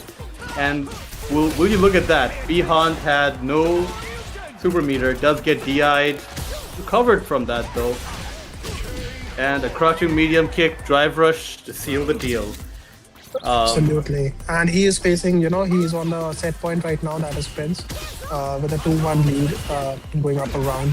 And the way they both are playing, I mean, you cannot make it that these are not their primary characters. And the way they are pressuring each other, beautiful combo from the side of Bihon, you know, using that pressure, maintaining that corner spacing, burned out in the process, but still making a lot of mileage out of it. Yeah, Bihon unfortunately missing the punish with that shimmy that he got work out with. Level 1 though, Prince is looking to get back in, it seems. Button's getting whiffed, unfortunately. Just level 1 once again. Bihand fighting back. Perfect parry has Prince with the drive gauge and the health lead. Protect working out. EX Fireball. Yeah, a very, very decent EX Fireball at the last to call out that Fireball again from the side of Prince. And leveling up, sliding under the Fireball. Beautiful play from the side of Bihon. And again going with a fire rush. But Prince with his own comeback. Yeah, level 3 spent over here. Bihand is gonna have less than, around a half a bar of drive gauge. Right after that, we'll have to worry about the corner pressure, but opts to do the level 1, blasting Prince back. Jindrai coming in through. Burnout has been reached. The stomp from that range with the DI works out. Prince should not be able to end it over here. But reset from the Jindrai. Oh, well. A lot of layers to the gameplay that these guys are showing. But again, coming back to the Fireball game, they both are firing up in all surrenders. And but Bihon is in a very critical situation. He does not have much life to work with as compared to the Prince. So let's see how it goes from one corner to another. Chipping away slowly, tried to do a grab, but it was good tech from the side of Bihon. Oh, well. Burnout from the super damage on the drive gauge from there. Yeah, trying to fight from that burnout space, but he's in a very, very critical situation, and it's gonna be a deal for Prince. 3-1 for Prince in this set. A very, very fun set, if I may add so myself. I mean, this is one of those rare occasions where you cannot predict anything, but a class act nonetheless, because even though it was a complete random selection, the way these all matches went, you can barely make a difference that these guys made some minute errors here and there, but it's still a very professional gameplay all around. And props to Prince for advancing into the bracket, and now he will be awaiting a lot of demons in the bracket again. Right. Yeah, for sure. Lots of clean, reactions over there in that set, I have to say, overall. But yeah, it's really like normally when you cast a tournament set, you're waiting to see what the character switch results in, how it changes the game, right? So usually one character stays the same. So in those cases, the adaptations are more clear. But it's certainly like a very interesting to cast, like, you know, like a random select agreement or so. You know, if I were Beyond, I would swing this for some content. Be like, Absolutely. yeah, I played my friend, like I agreed to play my friend on random select in the World Warrior top 8. I would love that. That's sounds fun. that's some flex. And like I said, you know, this just again goes to show the kind of depth that they have in the game. So many hours they have put up, so many you know, it's all, you know, there are certain players that I might feel that they are naturally very talented when it comes to specific genres of game. And I would like to give a shout out to Bhont, because even back in the days of Street Fighter 5, he has been famous for having one of the best reactions to any situation. Like the way he adapts, it's just too good. And yeah, to come it all out and do such a show, I mean, it's amazing. But now we are moving on, you know, to much serious affairs, because of course I see the brackets and I see Prince stacked up against SI Onyx. That's a class match that we have always seen. But we are going to be first going towards the winner's side of the stuff, and we are going to see some Zangief action again. All right. Yeah. It seems you're quite pleased to see the GIF back on the screen. You know, I can't blame you. as long as I'm not playing it, I'm not in the stress. I love to see a Geef performing well. But you know, he's like the walking casino, as everyone knows. But Yeah. Devil Sim actually showed great prep with Zangief, I might add, because For the sure. way he managed in the previous matches, the way he managed against Dhal Sim, for example, and you know, adapting to those matches, it's not easy. Even the Blanca matchup was not easy. So he has come prepared this time. It's an on-point display that we saw. But Raihan, again, he showed his dominance when it came to his match. Like it was a complete sweep from his end as well. So it's going to be very interesting to see how these two fare up against each other. For sure. Yeah, honestly, I can't wait to see this unfold as well. Like, this Devil Sim, this man has surely prepped a lot. It is showing in his performance here in this tournament. It looks like he has actually gone to the, at least from looking from the outside, it seems like he Right. has gone back to the drawing board, measured out his assumptions, checked out, looked at a lot of replays, a lot of footage, I would imagine. Maybe compared himself to other players as well in terms of like how they build the read game over the course of the set. I don't know. I'm just like conjecturing over here. But here going in, it is the Elena against Devil Sim. Raihan not quite budging from the character of choice, and neither is Devil Sim. Right, and the class match that we will see, starting off immediately with driving back, trying to close the spacing, but a punish counter from the side of Raihan, making a lot of ground to the corner, and a lot of pressure that he will be facing here. But Devil Sim fighting back. And yeah, this is again going to be a slow and grindy matchup from the side of Devil Sim, closing in the space. Beautiful punish counter and getting in, you know, trying to maintain certain precedence before he starts his SPD show. I really like Devil Sim's stand medium punch placement. He does so well with it from looks of things. Yeah, the spacing has been really on point as compared to other players as well. But again, Raihan, just, you know, he has burned himself out, like you have said. Arena is a character that needs to spend his dodge to... Level 2 anti-air. I love it. yeah. It's that big body also of Zangief that's not helping him with a additional, you know, hitbox going forward. From what I seem to recall people saying, and from other analyses, from at least observations as well, it seems like Elena's quite drive and super meter hungry overall. When it comes to finishing rounds, at least maybe it's true in the case of Raihan. I've seen him having to spend meter quite early, unless it's in some exceptions, I guess. But here he has Devil Sim in the corner. Ooh! That DI whiffs completely, but another one coming in from Raihan. You know, Raihan has been showing some patterns here in both of the sets he's played today where he will do something and the opponent actually punish it or call it out, right?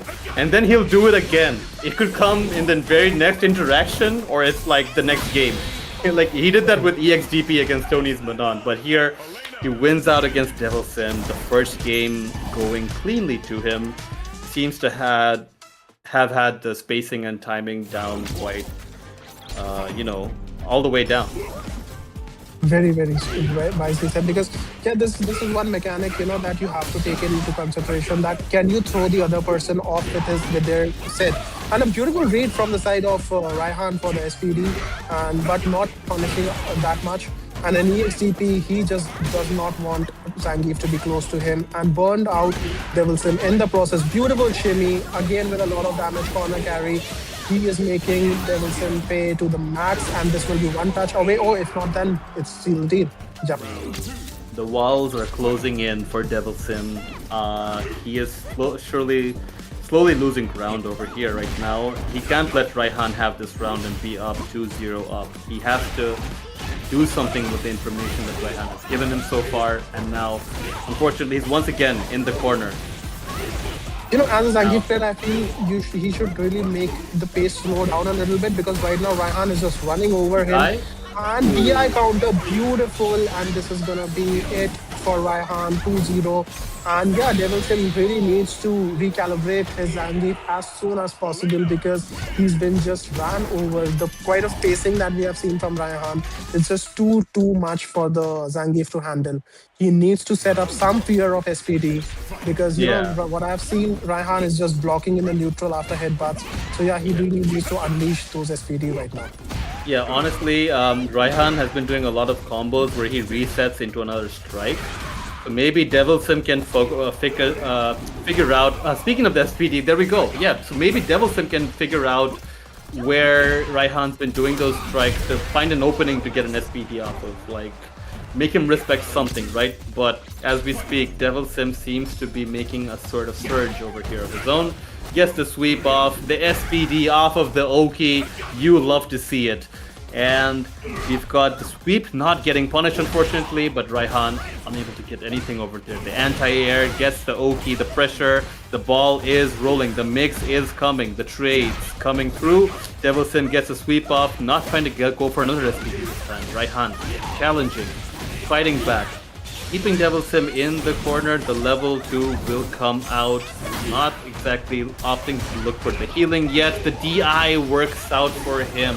Not able to burn Devilsim out right yet. But a wake-up CA he could have done, actually. And you know, these are the things that you have to take into consideration, because he was working with a full stick of butter over there. But the spacing from the side of Devilsim has been on point. I think he has played neutral really well. It's just that the pressure of Raihan is just too good from the Alina side. But again, counter hit, 3 hits going into the corner. Okay. Oh, DI counter is there for Raihan. Devilsim finding himself in burnout. The level 2 goes off. And Raihan actually uses the healing. Wow, I don't think I've seen that in a while. Alright, the knee gets interrupted there. Raihan goes for a shimmy there, I believe. Devilsim will get his burnout gauge filled. Raihan now looking. Get Devilsim into the corner once again. Devilsim guessing for his tournament life here. Body beautiful crosscut. Beautiful crosscut over there. And you know, these are the privileges of the modern controls, of course. And again, you know, pro taking over there. He's in the burnout stage. Let's see if, you know, if Devilsim can make it up. But no, it's a beautiful punish from the side of Raihan to seal the deal. 3-0 from the side of Raihan and his Alina. Beautiful, beautiful show.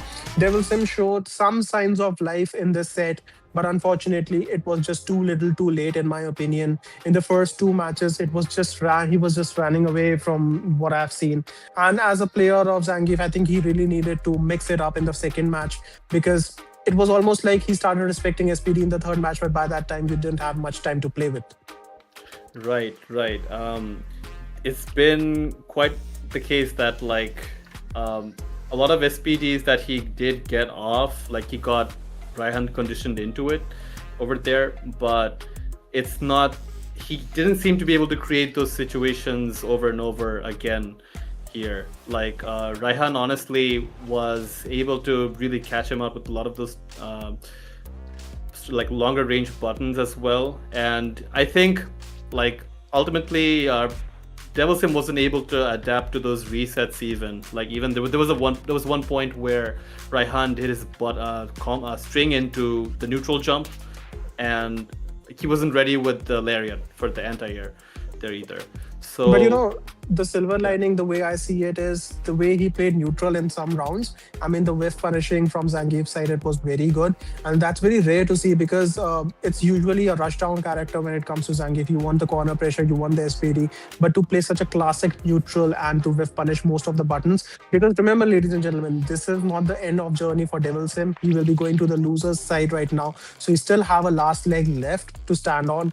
And if he can make the necessary adjustments again for the next match that he will be coming up with, so he's gonna make it work. But as for Raihan, he is going to the grand finale, of course, of this qualifiers from the winner's side, and that's a luxury to have. Yeah, like one thing Raihan I feel showed overall in the 2 sets he's played today is that when he's adapting, he has a good sense of what to not change, right? Right. Like when you're adapting overall in the course of the interactions in the game, when similar interactions show up, you want to make sure that if your opponent's losing to something you're doing, you shouldn't assume that they caught on to it yet, right? Then you keep that option the same. And yeah, you catch them out with that. And Onyx and Raihan have shown that property like really well, like their tracking of it across the set. But yeah, Raihan is now in the grand finals.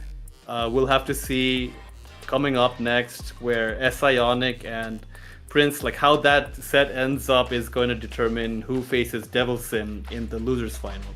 So yeah, we've got losers semifinal over here with SI Onyx versus Prince. Any thoughts? Yeah, and yeah, no easy matchup to now. Right from there on now, whoever wins have their work cut out for him because then Devil Sim is waiting at one stage, and then of course Raihan, and they have to beat him twice to actually make it count. So a lot of difficult matches, but you know these two players are the ones who can actually make it work. These are the most seasoned veterans when it comes to Indian FGC and Bangladesh FGC. Of course, they are going head against each other. But this is a very, very class matchup. I'm really eager to see this match because they have a lot of history now when it comes to previous qualifiers as well. They have met multiple times in the last 2 seasons as well. These were the one who were contending the most with each other when it comes to different FGCs. So I think this is going to be very, very interesting to see. I think the way SI Onyx is playing right now, he has his work set for him because he has just been dominated. He has not been contested, even in my own opinion, within any match till now from what I've seen today. Because the way he wanted to play, he came up and he played. And I really want, someone like Prince to challenge him on all fronts. That, okay, this is the pacing that we are going to be playing in, and this is not something that you can get comfortable with. And as a seasoned veteran, I think Prince is more than capable of doing it. Let's see how he puts up a show today.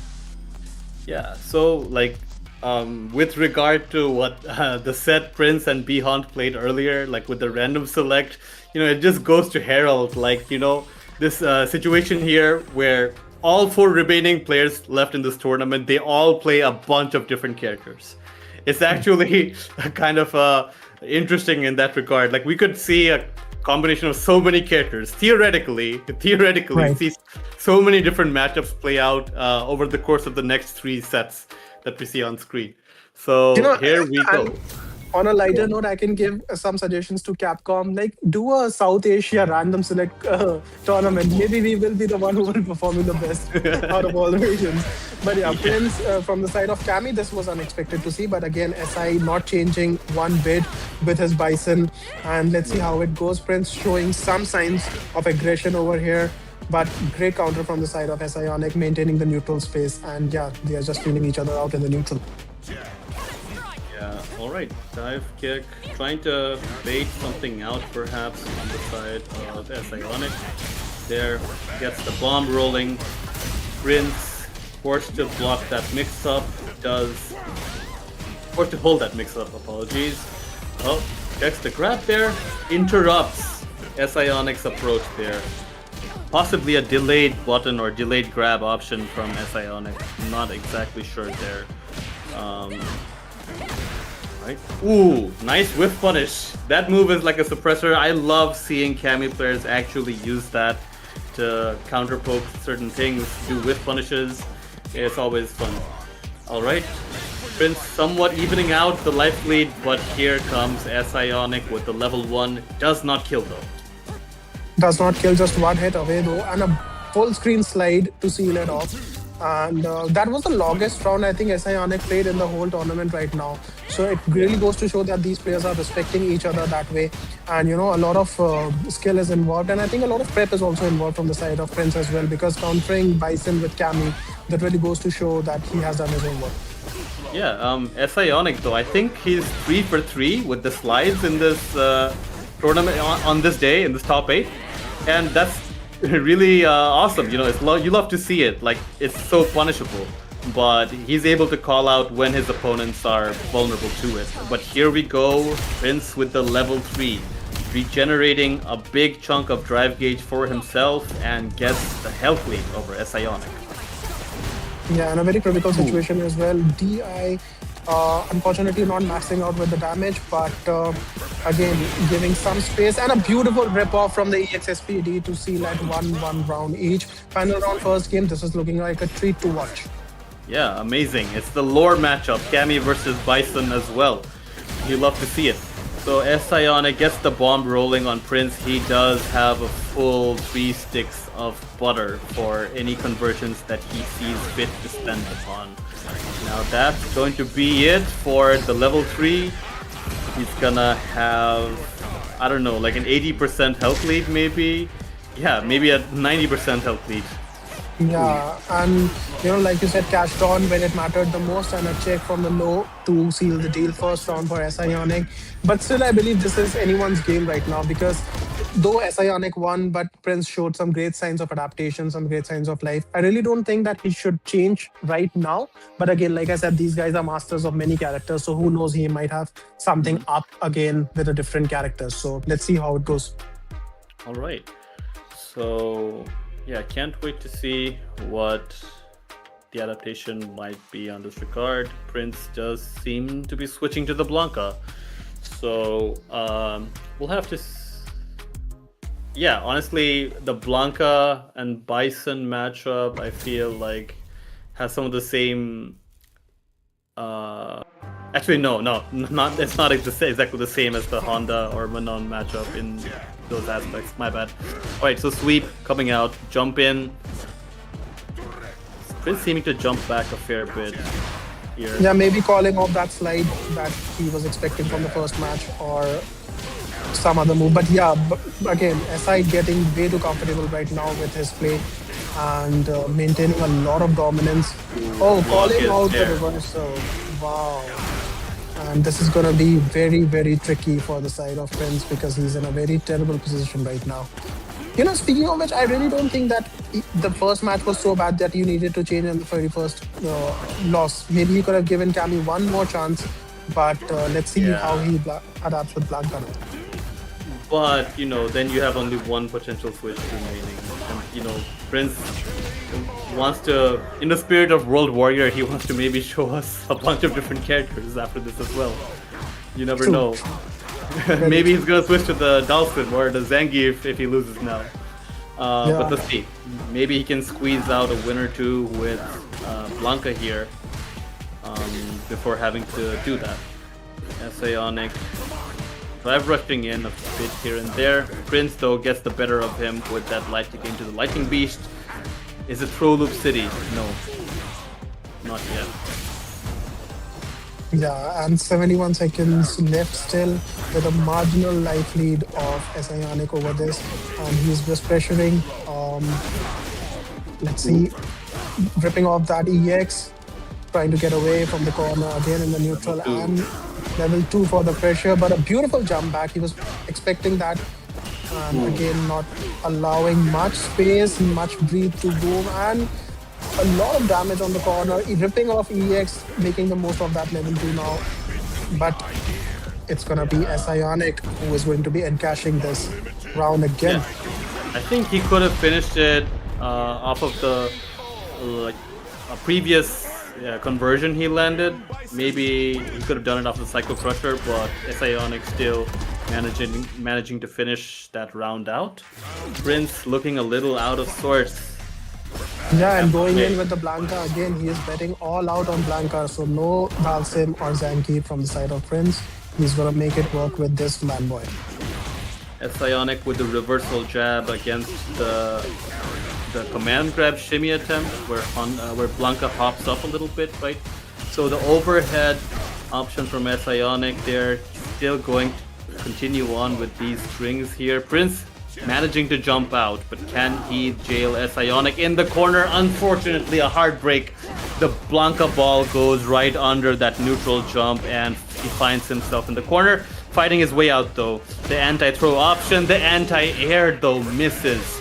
Ionic is going to be able to land the bomb there and not quite seal it out. Prince showing signs of life, glimpses of a comeback. Will it materialize?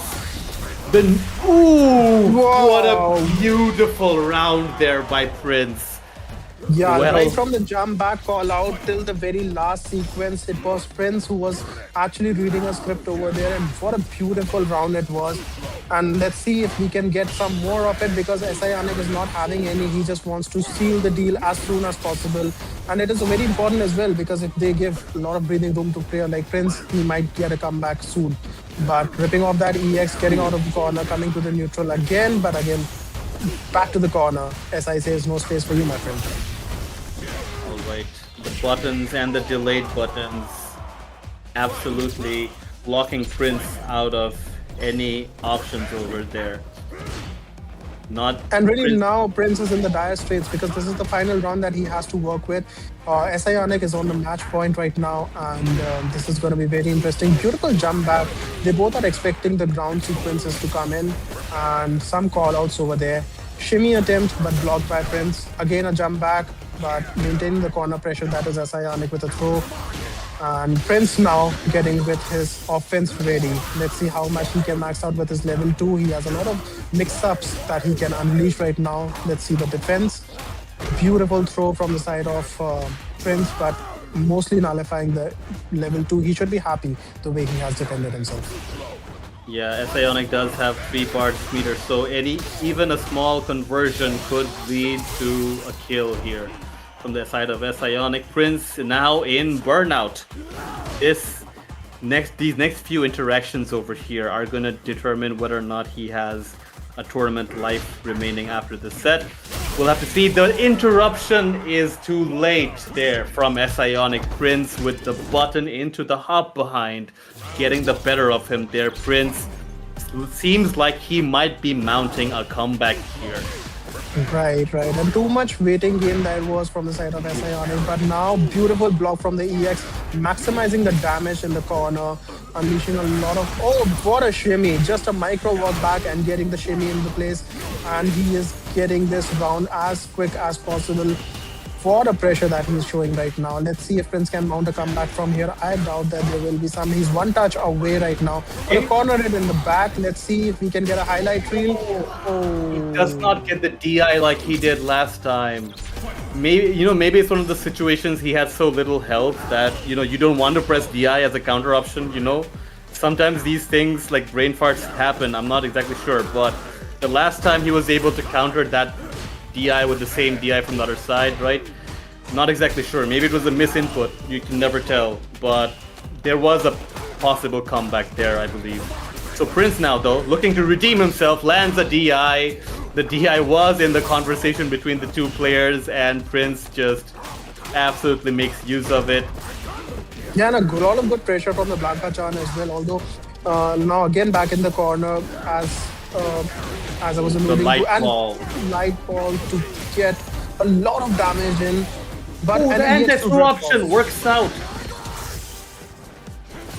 Prince, I'm not exactly sure if there's a conversion further from that anti-throw option, but it was well placed. Really nice. And Blanca Chan coming in, a lot of pressure from the level 2. Burned Ionic out and in the corner. Yeah, that was an ideal situation for Blanca. With Blanca Chan coming in, level 2 activated, and with such little health, there was not much SI could do. The threat of the chip, the mental stack into the jump in working out for him. Really well chosen there by Prince, but Ionic lands the overhead. Will he go into the level 3? And turns out, yes he will. Prince now is at a massive disadvantage in terms of Ionic's life lead. Yeah. Life deficit for sure. fighting himself out of the Ooh. corner. Beautiful EX ripoff. He knew that the SI would come in, and now again with a level 2 pressure. Let's see. Wow. SI respecting, going back in the space, but it's coming in. Mostly. Oh, the DI counter counter. is there. S-Ionic should be able to convert into a victory here with the level 1. Nope, not yet. I lied apparently. Ooh, the DI was... Oh, he did not not enough. have enough health. What a reflex from the side of Prince, but unfortunately he did not have enough health to counter that. Unfortunately, from the side of Prince, we see this the end of the road for him in this qualifier. And SI mounting his comebacks again, getting those losers bracket one in again. And yeah, sealing it off. What a beautiful match. I still believe that the Cammy pick in the very first match, he could have lasted one more game, in my opinion, because I think because given the history that these two characters have played with these particular matches so long, like Blanca versus Bison, I think Cammy was a really good mix over there. But unfortunately, it was a little too late. And yeah, shout outs to Prince for what a run that he had. He has showed some great characters, some random selects, and what a beautiful, that specifically that DI exchange in that particular match that you were alluding to, that was like a pure highlight reel. Yeah, that was beautiful. Prince gave a valiant fight there, I have to say. It was really well played by him. I think, you know, there's a world somewhere out there where in this last interaction over here, instead of DIing back, he perfect parried it, and we go into the 5th game. But unfortunately, we did not get that. Yeah, well played though. But and yeah, you may have a point. I think I heard somewhere or so that Cammy actually has an edge in the matchup against Bison, maybe. Right. But yeah, I don't think I know the nitty gritty of that as well. So yeah, but you know, this is one option that he can definitely explore coming into the regional finals that will be in the November. The Cammy, because she really showed some great matchup knowledge and character knowledge over there, and if he can adapt to it, maybe he can surprise S-Ionic in the regional finals. But of course, now SI also has a lot of information over Prince to work with. But again, now we have this just one part over, but we have another match coming up over it. And then, of course, the grand final where Rehan is waiting. So there's a lot of action that we have right now. Yeah, so Devil Sim versus S-Ionic BD. We'll see that after that. Can't wait to go over that. It's going to be a rematch. Devil Sim, S-Ionic is going to be looking for a run back from earlier. So yeah, don't touch your browser. We'll be right back. Right.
And we're back. We are back, ladies and gentlemen, to World Warrior Qualifier 5 of 2025. And we have already completed a lot of journey in this last qualifier. We have seen some great matches all around, some strong showing. But ultimately, we have 3 names left for you. 2 are waiting in the losers final, and 1 that is Raihan waiting in the grand final.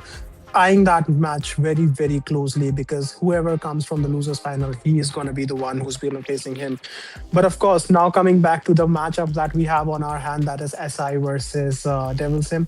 You know, this is before the top 8 action began. The Devil Sim was the one who threw SI Anik to the losers side. So this is going to be very interesting to see how it stacks up now, because as we have seen in the last few matches, Anik has been on a roll right now. So I'm very interested to see what kind of matchup we will be facing, and whether it's going to be Zangief versus Bison.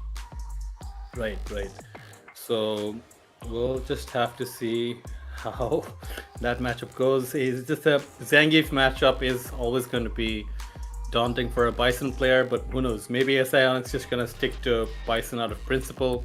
His position in the leaderboard is not really being challenged right now. So yeah, and you know, as you can see from this brackets as well, it's a very convincing show from the side of Anik, like 3-0, then again against Pasha Mia, then in the loser's side he went again 3-0 with Tony, and then Prince again just contesting with 1 match. So he is on a roll right now. And you know, oftentimes being a competitive player myself, when I was back in the day, losers run are the ones that you are scared of the most, because the player coming from the loser's side, he has nothing to lose and he's on a roll. So when you're coming from a winner's side to the losers, it's a little bit of mental block, I must say. But when you're coming from losers to losers, it's very, very threatening for someone like Devil Sim to face Anik right now, and specifically the form that he is in. Yeah, so maybe like on the run back, things change a bit. You know, maybe this time Anik has, you know, everything like downloaded from last time, or maybe Devil Sim is anticipating what will get downloaded and he has answers ready for those. We'll just have to see how that shakes out. Raihan awaits in the grand finals, as you've pointed out. Right. So honestly, this matchup is gonna come down a bit to like where and when the SPDs are placed, if like scissors kicks are blocked, if they're done or not. And a lot of options where like Bison can't really like place the same faith that he can in his like plus unblocked normals True. the same way. What I feel is that, you know, the one who will be controlling the pace of the match, it's going to be a very slow match, particularly because, again, Bison and Zangief has traditionally been a slow match. But the kind of offense that SI has shown in the recent matches, I think it's ultimately going to come down to who sets the first stone. If Devil Sim can set up a SPD sort of a mental block on Anik, and he's second guessing his option, then he's in the game. But it really comes down to see, because both of these players play a tremendous neutral game as well. So you have to see what it is there. Yeah, so going in, it is the whiff punish with the Psycho Crusher. Well played. With the And a sweep. beautiful crush counter for the side of Devil Sim, but again, not giving an inch to Zangief in this match, that is Bison, and maintaining that corner pressure. You want to drain as much health of Zangief as possible so that you can poke him out in the later part. But yeah, he's got very little life to work with. And now coming back to the neutral, very good adjustment from the side of SI Armor, because... Oh wow. The DI against the running bear command grab. You know, most of the players would have been overwhelmed at that life situation, that they just wanted to go for the kill. But being the SI Anik seasoned player, he knew that he has to take a step back and respect the options. So beautiful play from there on the first end. And let's see how Devil Sim can adapt to it. All right. So air to air is lost out there. SI Anik. Oh, the lariat missed. Unfortunately, the sweep though. Devil Sim really exercising that option quite a bit here in the neutral. Yeah, respecting the wake up of Bison probably a bit too much, because you have to understand Devil Sim will not get much options to get in. It's mostly going to be the same situation where we are seeing right now, where Bison is pressuring Zangief from one corner to another and encashing his, of course, the meter, getting a lot of damage, taking Zangief for the ride for the whole stage. And let's see. But Zangief, of course, with the big boy health. But a burnout situation, this is very critical for the side of Devil Sim. All right, so Ionic really in burnout, dares to venture with a dash shot into the jam. Well, yeah, he just had those nerves of steel there to basically declare, I don't think you're gonna check this right now. So, like in this game, it's always gonna... Oh, well, I think he was going for the SPD against an option like a slide or... Yeah, maybe probably a the scissors misinput, maybe a misinput over there. as well. But definitely, yeah, SI getting the first hit as well in this match. A beautiful neutral play from both the sides. And a great check from Devil Sim, but not getting much mileage out of it. He really needs to put Devil's SI in the corner, but on the contrary, it's on the reverse that is happening. And a lot of pressure from the side of Ionic, and getting a lot of damage in is going to be very difficult for Zangief to come out of this. Bomb again. There we go. Yeah, he's gonna exercise those plus frames there. Oh, well done. Oh, that's not gonna work out. That missed the SPD punish there. Yeah, and right now it's just Ionic's game because he can just walk back and start poking with the chip away health, and of course throw will seal the deal. So yeah, looking very comfortable right now as Ionic. Devil Sim not been able to challenge him in the corner or get his game going. But let's hope that he will in this round. Missed out on a chance there off of that whipped scissors kick, but the perfect parry on the crouching medium kick is here. Goes for some mix of options. Gets Ionic blocking. Devil Sim really looking to close that out with the corner game, but Ionic fighting back puts him in the corner instead. DI, the charged heavy punch there. Ionic though, not killing Devil Sim with this, but getting a massive advantage in the drive gauge game over here. Yeah, and now he can of course go back to, oh, what a beautiful counter of DI again. This is going to seal the deal. And this is the meta of the game actually, because if you have such a life lead against Zangief, even if you walk back and start poking, some trades also, it will go into your favor, and that's how you will win. So 2-0 lead, but a beautiful lariat to counter that option from Ionic. And neutral jump to bait out the slide, but SI was ready with the try rush. Ooh, alright, the shimmy is there. The bomb is ticking, plus frames are working. Devil Sim gets opened up once again to the crouching light. Alright, back grab, Devil Sim's turn to mix, but the sweep from Ionic scuffing his plans. Absolutely. And exploiting the options of Bison also over there, because he is a beautiful lariat actually to jump out and getting a combo out of it. But again, SI is in a comfortable position of poking. Even a trade will go in his favor. And an overhead from that far, you don't expect. So I don't blame him to walking that into that. But yeah, final round for the side of Ionic if he clutches it in. Yeah, one of the most notable things from the review, the replay review I watched on Devil Sim versus Ionic was he did a Thunderstorm on Ionic's stand medium kick and won the game over there in that last time they played the set in this tournament. But Pro Tech, stand light kick with the check was there. See, is he gonna... Oh wow, dashing forward there, probably looking to call something specific from Onic out there. No whiff punish on the Devil Rise follow-up. Or the Shadow Rise, I should say. Is this a level 3? No level 3 from the Ionic. Devil Sim is gonna get ignited on the bomb. The level 3 is there, it's a CA. This is likely to kill, even because it's at yellow HP, right? I think it's it.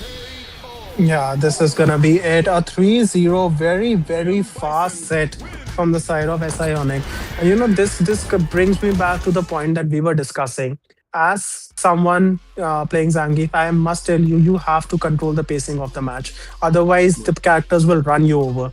And SI showed no remorse while facing Zangief. Devil Sim, huge shout out. He had a wonderful run in the tournament, but of course, it was the Bison who was the better in that particular adaptation, and he really dictated the pacing of the match. Someone really needs to counter SI's pacing if they want to have a shot at them, because the way I see it, if he gets comfortable in the set, he just takes you one place to another, and you barely get any time to win.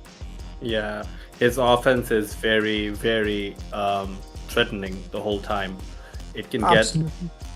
get It can get horrible. And as we see the brackets right now, we have set up the stage for the grand finals between SI Anek from the losers side and Raihan from the winners. We have the final two who will take in this final qualifier, and a lot at stake right now, because SI coming with a wonderful run from the losers side, but Raihan also showcasing his display, his class of winners final 3-0. We cannot forget that over Devil Sim as well. So it's gonna be a very, very fitting battle for the grand finale. But yeah, it's just amazing to see what kind of adaptations they bring to the table. But to be very honest with you, the way I have seen the whole bracket progression, apart from Prince versus SI Onyx, I don't think anyone else was able to control that pacing that much of SI. Basically, SI Onyx ran through all the bracket with everyone who was facing. It was very quick rounds, specifically that he's playing Bison. I think it's quite unfashionable to get such quick rounds in, but he was able to do it. Yeah, for sure. I mean, his drive rush is pretty correct, to be honest. So, his approach, if he gets his mix going, if he steamrolls you, Bison will finish you in a very short time. The bomb, everything takes down. But really, yes, you're right. I think you hit the nail on the head with the point that Prince was able to give Sionic a good run for his money there today. Sionic compared to yesterday, he looks like he's improved even more. Gets the run back on Devil Sim, 3-0s him. So he is looking like he is coming through with a lot of momentum. Raihan does have the luxury of not having lost a set in this tournament yet, so he's on the winner's side. We'll have to see really what he has for Sionic over here. If he continues playing Elena, we'll have to see, because last event he lost against Sionic's. I think he played Bison that time as well. With his Elena, he lost against Sionic. So I think he was having a lot of success against him in ranked, maybe other general casual friendly games, right. Over. So we'll have to see what Raihan comes out with. There could be a character switch coming up. It's hard to tell. Who knows? Maybe he switches to his old tried and tested characters like Jamie and Lily. Maybe he goes back to a Ryu or Luke. There's actually so many ways this could go down. He could even switch to a Jury for all I know. Right. He's played that on Modern for a bit in some prior events. Right, right. And I think as a player facing Raihan, I think you have to take into consideration that he plays the Modern. So you cannot test a lot of reactions from him, because he will always be ready. He will always be on point. So, but again, he has the luxury to have another set if things go wrong. So he has chances to maybe, experiment a bit more when it comes to character diversity. Whereas Sionic, it really needs to just carry the momentum that he's carrying right now. And I think that will give him a very fair shot at the championship. I think we're starting up soon. Yeah, we will be starting really soon. And what a top 8 that we had. We saw some great matches all around coming to the grand final before that. And we saw some random selects. We saw some Clash highlight reels. We saw some great counter adaptations. So all in all, it was a treat to watch such a high level of Street Fighter 6 that we have showcased today in the qualifier. Yeah, for sure. Really love that random select, seeing it go down and whatnot. Yeah. And, coming back to the leaderboard situation as well, Sionic is not pretty much anywhere even remotely close of being threatened over there. So I think it mostly comes down to this brownie points of who seals the last qualifier. But right, you have said, Alina versus M. Bison, this is going to be the grand finale of the last qualifier. Here we go. All right. Match is live. Sionic gets carried to the corner. Yeah, excuse me. Yeah, and a beautiful corner pressure from the side of Raihan already. As we have seen, this is where he plays the game. And but SI fighting back quite significantly. And a beautiful DI counter. And he will getting a lot of mileage out of it. So as the ground taking him into the corner, burning him out in the process, and yeah, and catching that right away. So a lot of damage from the side of Sionic that he has taken. But now Raihan fighting back with his own mirror. And yeah, drive rush, again a throw pressure. It's going to be a very close round, but a beautiful check from the Sionic taking the first round.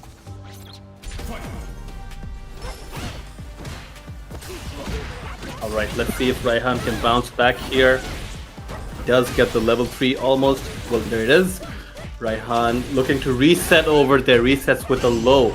So many options with this character, apparently. All right. Right. And a beautiful counter over there. Scissor kicks. And again, a drive rush overhead from one corner to another. This is going to be a huge damage with a lot of pressure. Bomb is already in the place, taking time bomb. And then, again, a lot of pressure from the side of Sionic. Gonna burn anything? No, not quite, because that would have scaled horribly. But here we go with the reaction level 2, it seems. Not quite killing though. Could have been a level 3 if he really wanted to seal the deal there. But here we go, the chest is, ooh! But it's gonna be a chip regardless of the combo drop. What a beautiful delayed button that SI pulled over there. He was waiting for Raihan to react, and as soon as he reacted, it's almost like he has cracked down the timing on Raihan right now. And one game lead to Sionic, but it's a long road ahead of him. Honestly, it looked a little bit like it was almost intentional. He intentionally let it reset, be like, oh, I got resets too, you know? Like, I can pressure, but I think if that was the case, it was completely unnecessary at that point. He could have just converted into level 3, right? Raihan's got a chance to walk away and poke at him from far away there. Worked out well for him. Yeah, the ranges that Raihan plays in, it's very mind-blowing because it's almost like he stays a screen away and then all of a sudden he's just, that's a laner for you. A lot of damage in the corner and yeah, first round. So again, coming back to the point, he really stays far away and with one hit, he can just close in the space. So it's something that you have to take into consideration. But yeah, let's see if Raihan can continue that momentum of the first round. Yeah, honestly, like, Elena's buttons demand a lot of respect for a lot of reasons like that. That some of them like whiff over your head if you're crouching. Like, I think there's one target combo, but yeah, Sionic seems to be just bouncing back from that. Raihan, so getting resetted on in the corner. Ooh, the level 2. But can he actually make this win count? The healing there. Ooh, the DI, unfortunately. Working out well for Sionic there. Yeah, and making it one round apiece in the second match. Not really helping with the healing because he was immediately back at her. So, good awareness by SI and catching that. And again, a punish counter to begin with. Baited that out and the corner pressure overhead with a drive rush. A lot of damage on this table right now. Let's see how much he encashes. It's a terrible position right now for Raihan, and he catches him again, and what a conversion he has had. What a round from Sionic's side. Incredible. Yeah, it's been a lot of drive rush overheads in this set, I was gonna say. I mean, it's a thing with Sionic in general. He does a lot of drive rush overheads on Uki. But yeah, for sure. So it's a 2-0 up now against Raihan for him. Yeah, 2-0. And yeah, please go ahead. Yeah, he was gonna eliminate Raihan from at least like the winner's side, right? But yeah, sorry about that. My nose is giving me a bit of trouble. No issues, I got you. But yeah, coming back to the match again, we have the situation right cut out for us. Raihan has the luxury, but still SI is making very quick work out of it. 2-0 and again showing dominance in the third match itself. But ripping it off with the EX, that is Elena, and coming back to the neutral, beautiful punish. Not giving an inch to Raihan in this, and whiffed DP a lot of damage on the line, and this will be it. So yeah, a reset point for Ionic in this match. Beautiful show, Yeah. like I said, controlling the pace of the match way too easily. Yeah, you don't want to mess with losers bracket Ionic. This man will come at you with a vengeance, and whatever sets of reads he comes up with after, no one sees coming.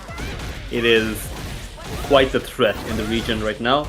Raihan looking to actually answer that counter DI there. Works out well for him. Both sides in burnout. Can Raihan keep the pressure going? Can the DI pressure, the burnout pressure, win him the round? There is the interruption there from Ionic, who now replies in kind. Burnout gauge recovered by Ionic. Raihan air to air. There, the level 3 will surely end the game now. Ionic already managing to make the reset work out for him. It's a grand finals reset. Yeah, and a grand final reset with a 3-0 fashion. This is not what you want to see if you are Raihan. Yes, you have the luxury, but you do not want to spend that luxury way too quickly. I mean, it was almost like Ionic was on a speed run when it came to those first set. So, but it definitely adaptations can be made. If he has to take a breather, he can go back to the drawing board a little bit. But so far, I see the momentum riding too well for Ionic in this. Yeah, it seems like Raihan is once again at a loss for what to do against himself. I mean, what to do against Ionic with Elena.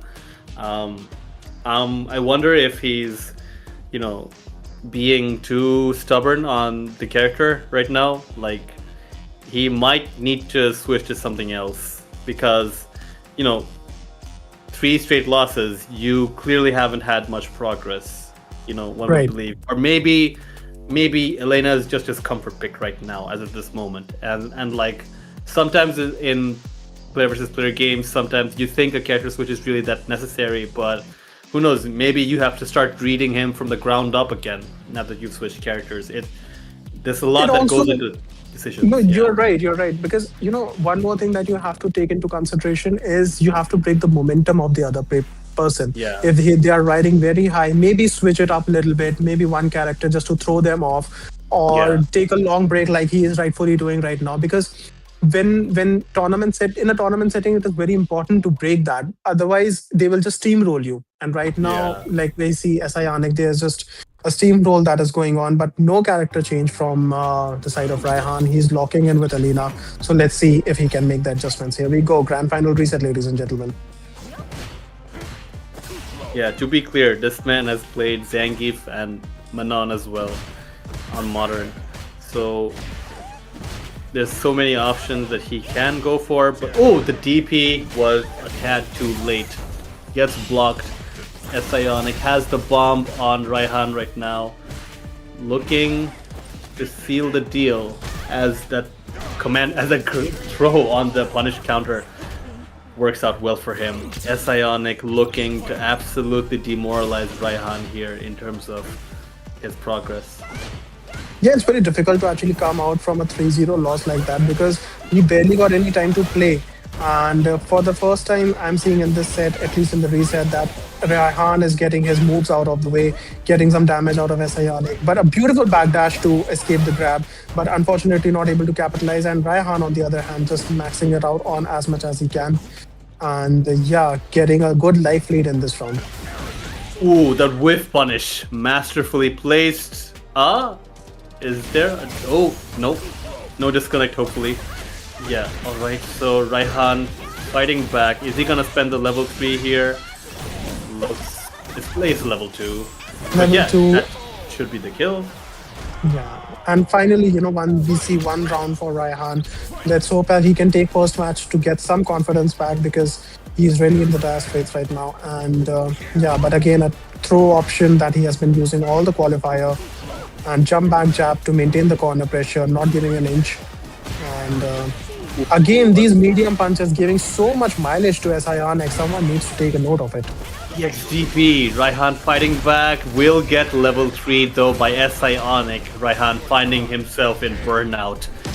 Ionic with 5 bars of drive gauge to work with, will get the DI reset even, and absolutely smother Raihan with that throw. Yeah, 1-0. the way this grand final is going on, we can almost rename it to speed run of Ionic to loser's sure. side, because It's a this is train that shows no sign of stopping whatsoever. Bison is Going- really riding on the horse right now. No questions asked. Yes. You know, I love how he's always like associated with images of death with the horse, and like now he's got this hood going on. But yeah, the bomb is set. Raihan gets called out on the EXGP. Things are looking hopeless, as I've said many times.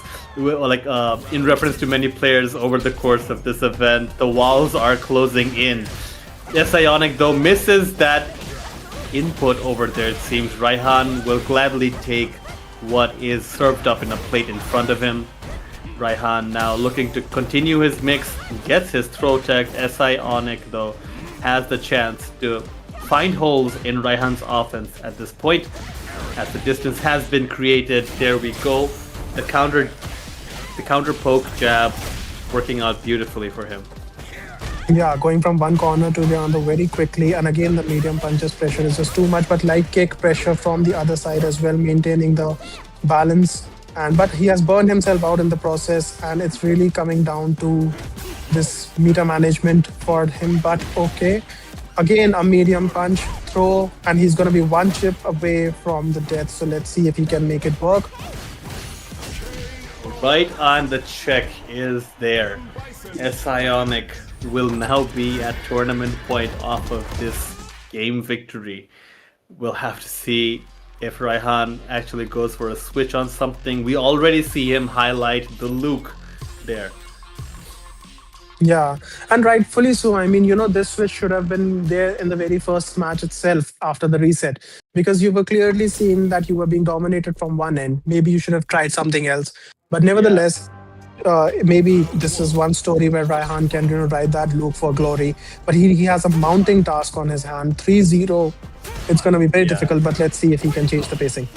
I mean, hey, we did see Devil Sim make a comeback today earlier, right? So it may be possible. He may not be ready to be just counted out just yet. But yeah, the Elena clearly wasn't working, unfortunately. But the perfect parry there, Ionic calling out that charged heavy knuckle. What beautiful timing over there. Yeah, definitely. And let's hope that Raihan can make this count, because he has all the money invested in Luke now. But a beautiful shimmy from the side of SI, getting a lot of damage, corner carry, pressure again and again. This is going to be a very difficult task to defend a throw tech to escape. But again, a dash up, but nothing. Maybe he was expecting an EXDP from the Luke. Yeah, he still managed to fight his way out of the corner, but Ionic still has the lead in terms of all the resources. Definitely. No. And taking a little slow in this round. 30 seconds left, but Raihan has been burned out. Trading blows in the neutral, not giving an inch to each other. And now slowly, DI connects. There's going to be a lot of damage. Let's see how much he spends. He spends level 2 on it. This is going to be very, very close, if not clear. And yeah, just 1 hit away and burned out. So he has the chance to chip him. And he does chip in. Tournament round for Ionic. Yeah, it's looking like it's going to be... Oh, the Shadow Rise goes unanswered. The Scissors Kick once again. The entire DP is there this time. Raihan will eat the level 1 coming out from Ionic. Ionic smells blood in the water. He is looking forward to catch Raihan on that 1 conversion. That'll net him a lot of damage. Raihan now once in burnout. Ionic really looking to capitalize on it, but Raihan plays him like a fiddle, at least there with that jump in. The air-to-air trade works out in the favor of Ionic. Does only have 1 super bar meter. The level 3 modern privilege works out. Raihan does at least stay alive with that level 3. Yeah, beautiful resource over there and making use of it because he was expecting a DI because of the burnout situation. So it was an easy guess for him. But yeah, kudos for the reaction again. But the final round, SI again maintaining his lead. Beautiful shimmy in the neutral. Throw tech was there from the side of Raihan. No one was home. EXT to step off and coming back to the neutral. But a level 1 reaction and a lot of damage out there in the corner. Ooh, okay. Cross up works out for him. Few more conversions for Raihan if he wants to stay alive and extend the set, but here Sionic comes in with the EX scissors kick. The DI though from Raihan. The combo drop unfortunately does not. Ooh, the crouching medium pin punch drive rush check. The level 1 will not yield a burnout unfortunately. Psycho Crusher is ever the possibility. We'll have to see if Raihan can survive the burnout, but no, the level 2 is there. Sionic will be able to inflict a big amount of damage. The chip is once again the possibility over here. Raihan does have a level 1 on board. The DP was there! Oh my god, what a answer to that. Again, the modern privileges, he was able to react to it, giving Raihan one match again. And yeah, this is good signs for him. But a DI to start with in this third match, and yeah, what a comeback we saw from Raihan in that. Yeah, Sionic starts out representing the DI once again. Actually calls out whether Raihan would fall prey to it. Raihan though fighting back, does not get anti-aired. Sionic though gets the jab, gets the conversion, gets the corner carry, and that'll be plus frames once again. No. Absolutely no punish over there. Raihan does manage to actually just get himself killed off of that level 1. Sionic actually called it out. So yeah, again a tournament point for Sionic. But a beautiful whiff punish from the side of Raihan, getting the damage out of it. 40% health already down. A back jump to escape the pressure from the Sionic. And sandstorms all day for Raihan, but let's see a tick throw. And he tried again, but unfortunately he was not able to cancel into drive rush at that time. Okay, no DP anti-air there, but the crouching light kick wins out that interaction. With punish is there, but unfortunately it's too far for the follow-up. And we'll see here, Sionic though gets scrambled out over there. Raihan looking poised to actually take this round, but he is at a massive drive gauge deficit. Is forced to block. And SI is on a very full stick of butter over here, so he can really max this damage out if he wants to. And he gets in with a drive rush. A lot of damage will be on the line. He cashes it out with a level 3. And this is gonna be very, very close. And I think this is gonna be lights out. Yes, this is it. Lights out. Sionic wins the 5th qualifier event over here, sealing himself as the dominant force in the region going into the regional qualifiers on November the 22nd. He is still the final boss of this region. He lost only one game to Raihan right here, one game to Prince, I think, and that was it. Everything else was a clean sweep, a 3-0 for him. So yeah.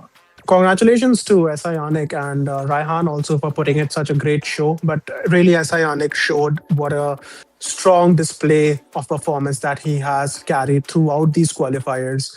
And, you know, he has always had a target on his back, and it shows great effort to maintain that side of dominance, you know, coming in from the loser's side, because everyone knows he's the guy to beat right now in this region, and still maintaining and asserting that kind of dominance. Because apart from one or two instances, like you have mentioned, no one was able to challenge him that much, specifically in the top 8 bracket. Devil Sim, of course, was able to manage to get a victory over in top 16, but that's a different story now because Sionic winning the qualifier 5 again, leaderboards, he has dominated.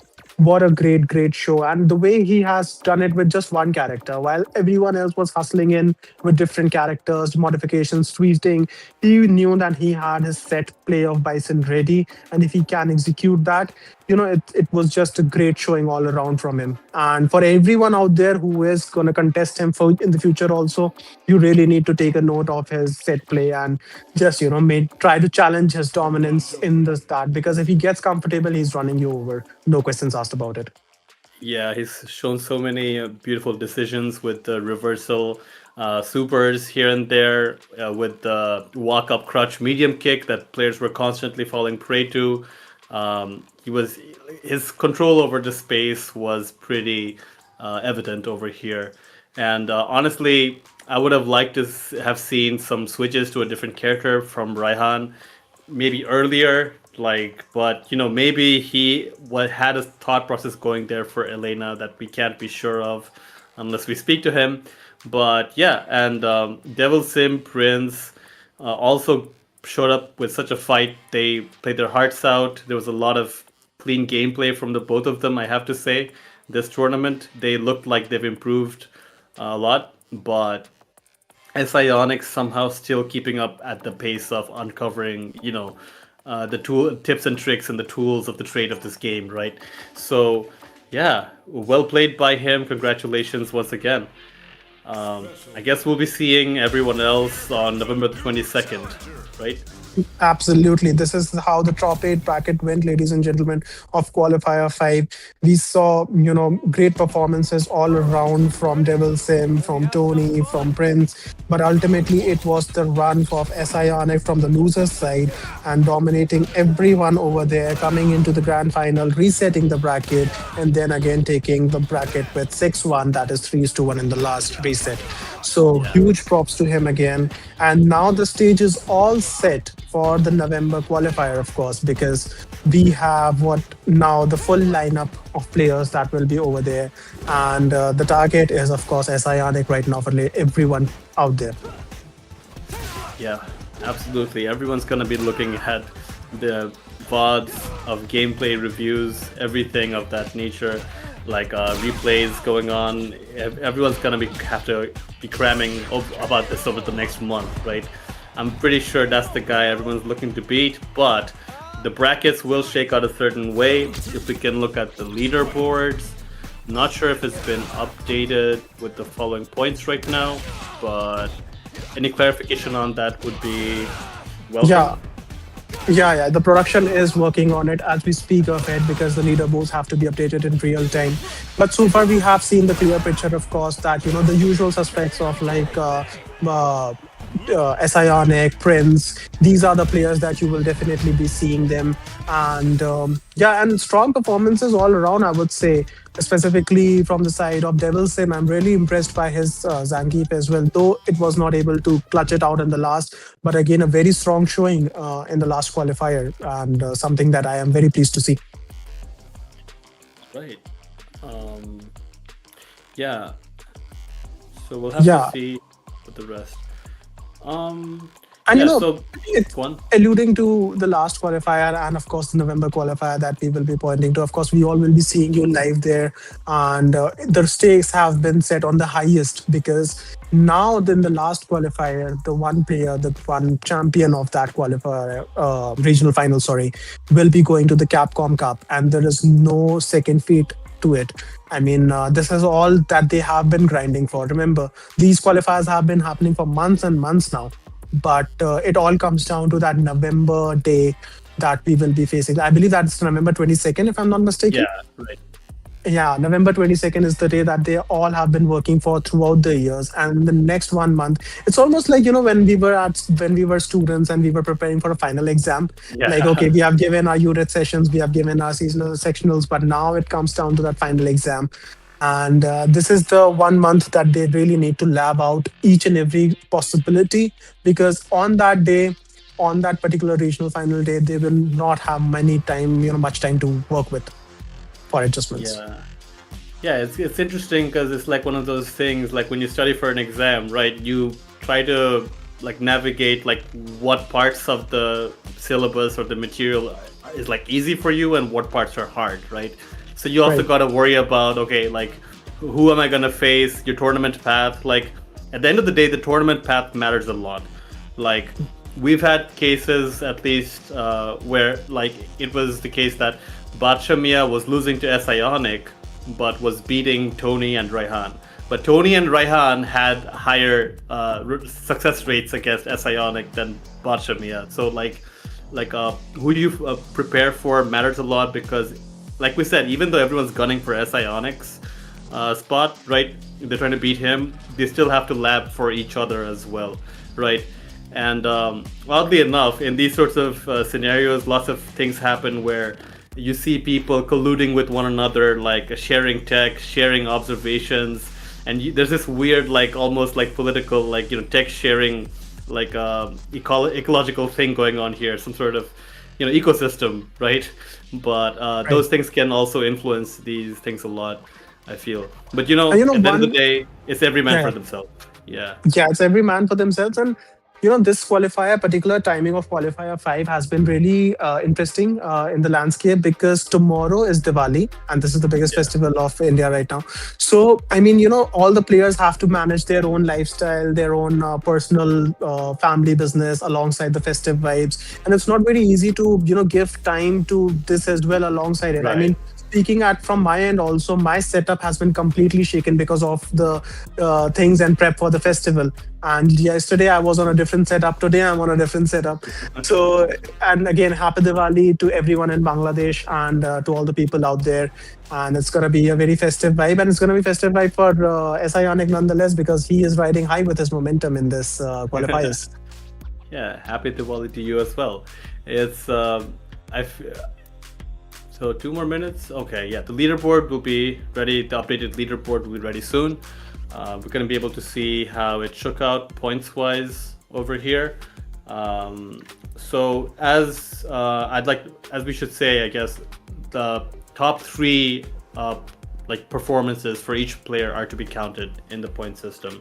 So we're gonna have to see who made it in and who didn't to the final top 8. Like we said earlier, that Pop-Tart is not going to be playing in the regional qualifiers, so we'll have to see how the rest shook out there.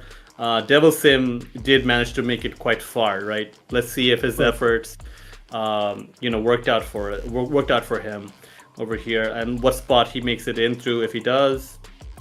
It's also the most interesting position will be in Bihon position, because I think he is 5th right now in this particular qualifier as per the standings. And it's going to be really interesting to see, because him and Devil Sim were the one who was actually fighting the most. And we see the leaderboards, ladies and gentlemen. This is how the final November 2022 regional finals will look like. SI Onyx with a dominant 150 points, alongside with Raihan with 130, Tony 97 with 125, Prince with 100, Bachamia with 85, Bihont makes it with 80, Devil Sim makes it with 75, and Nubrito with 70. So we have the finals ready, where we have 3 representations from India, and the rest 5 will be of Bangladesh in the regional finals, that is on 22nd November at World Warriors. All right, Devil Sim made it in. I mean, after a performance like today, it's a marked improvement over, like, I think his past performances for a while. I'm really happy to see it happen. We've got multiple potential GIF players in now. We've got 2 potential GIF players, I think, with Prince and Devil Sim. So yeah, it's gonna be interesting to see if Raihan sticks with the Lena moving forward next event for the regional qualifiers finals. But yeah, I think Nubrito we haven't seen that prominently for the last 2 tournaments, I believe. And Bihont has been quite the staple this time around. I feel he's had a lot more presence in this year's tournaments, I think, going deep into top 8. For sure. And shout outs to again giving him such a strong performance in this leaderboards. But I think apart from SI Onyx, everyone has to go back to the drawing board, particularly to match up for that particular style, because it's like almost he is using a set play. And even I'm very impressed with the Devil Sim Zangief also. Apart from 1 or 2 matchup that he was clearly struggling in, he really put on a great show. But speaking of Raihan, he was not able to make it work even after a grand final reset. So maybe he can explore other options as well that he has in the arsenal, because no better time to pull it off. It all comes down to the November 22nd grand finals. Gotta study it's gonna be interesting. See if like people sometimes try like troll strategies on ranked, and they give you a false impression of what you're about as of this month. You know, like time to pull out everything in the book. You gotta snipe out for the sandbaggers out there. So yeah, like we said, there's a prize pool of 6,800 over here. First place gets 1,500. 7th and 8th places get 300 to specify the range there. But what's really at stake is the person who wins gets to go to Capcom Cup 12, like we've said earlier. So it's the chance to compete against the world's best.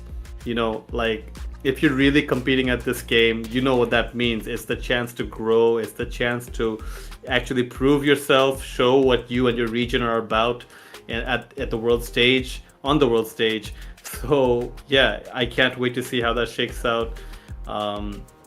Next year's, you know, and speaking of which, I want to give out a quick shout out to Capcom as well for holding this concept of regional qualifiers, because otherwise players from our region would not have had such exposures. Because I'm telling you from a practical standpoint as well, once you experience that kind of gameplay that you see in Capcom Cup and Evo, it really raises the bar. I mean, we have seen what Mena RT was able to done for DR when he was given a chance, and how many players from DR actually came in following Mena RT. So maybe, you know, one of us from our region can make that change. Speaking of which, you know, it was a pleasure casting alongside you. We have officially come down to the last bit of this qualifier. And this is the end of the road for the qualifiers. Now we all await for the regional finals that is going to be on November 22nd. So make sure you guys tune it in. And for any updates, you guys can feel free to reach out to our Discords. And it was an amazing, amazing privilege to be here and casting this event for you. All right, it's been a blast. I'll have to see you guys the next time.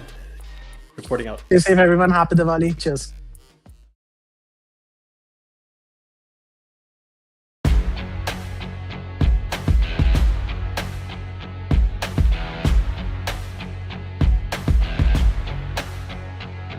Ich bin nicht allein, doch fühle mich einsam. Bin 0,0 mit meinen Gefühlen im Einklang.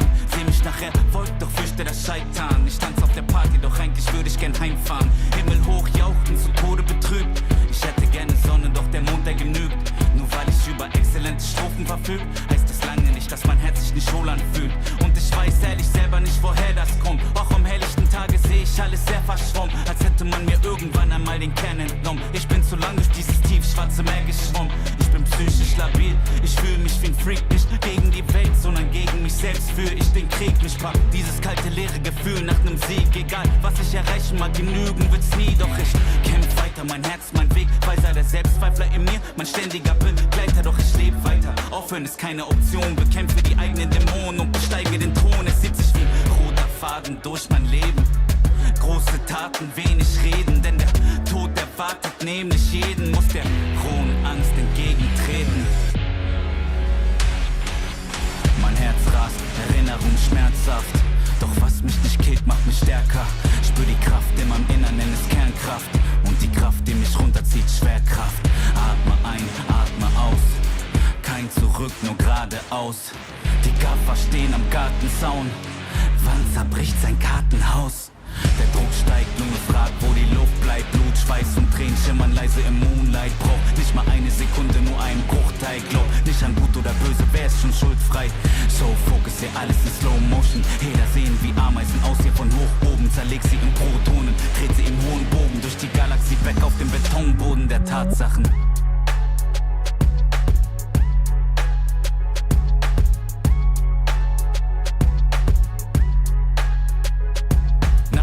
Glückssträhne folgen die Rückschläge, weil so viele dich fallen sehen wollen wie Hyänen. Sie trauen sich nicht zu träumen, rauben dir deine Freude. Sie haben täglich ihr Leben vor Augen, wie sie's vergeuden. Doch nicht mal einen Tag würde ich tauschen mit diesen Leuten. Sie fühlen sich erbärmlicher, auch wenn sie es verleugnen. Lacht ruhig, ich hab einen Traum, der mir was bedeutet. Los Junge, schau mir in die Augen, siehst du sie leuchten? Bling bling, ich folg meinem Instinkt, so call me the Kingpin. Trag Gold in mir innen drin, dein Motto ist lose, lose, mein Motto ist win, win. Sie nappen mich, kleiner Versager, Trottel und Winzling. Während sie schliefen, hab ich weiter trainiert, schreib auf Papier, alles was im Inneren brodelt, keine Zeit zu verlieren. Bin schon einmal krepiert, weil das Leben dir die Sonnenseite zeigt und wieder irgendeine Scheiße passiert. Doch der Street Fighter in mir will weiter marschieren, vielleicht werde ich mich und wieder auf der langen Reise verehren. Er hat dich keine Manieren, vielleicht sind sie schöner, größer, reicher, aber im Ich-Sein bietet mir keiner die Stirn. Und ich steh noch nicht am Ende, scheiß aus Menschen mit der Sense. Sag dem Cancel deine Pläne, warte nicht länger auf Geschenke. Ich steh kurz vor der Wende und sie heben erst die Hände für die lebende Legende. War der wortkarge Chorknabe, man nannte mich nach Ratte, habe nirgends dazugehört, Passagier ohne Bordkarte.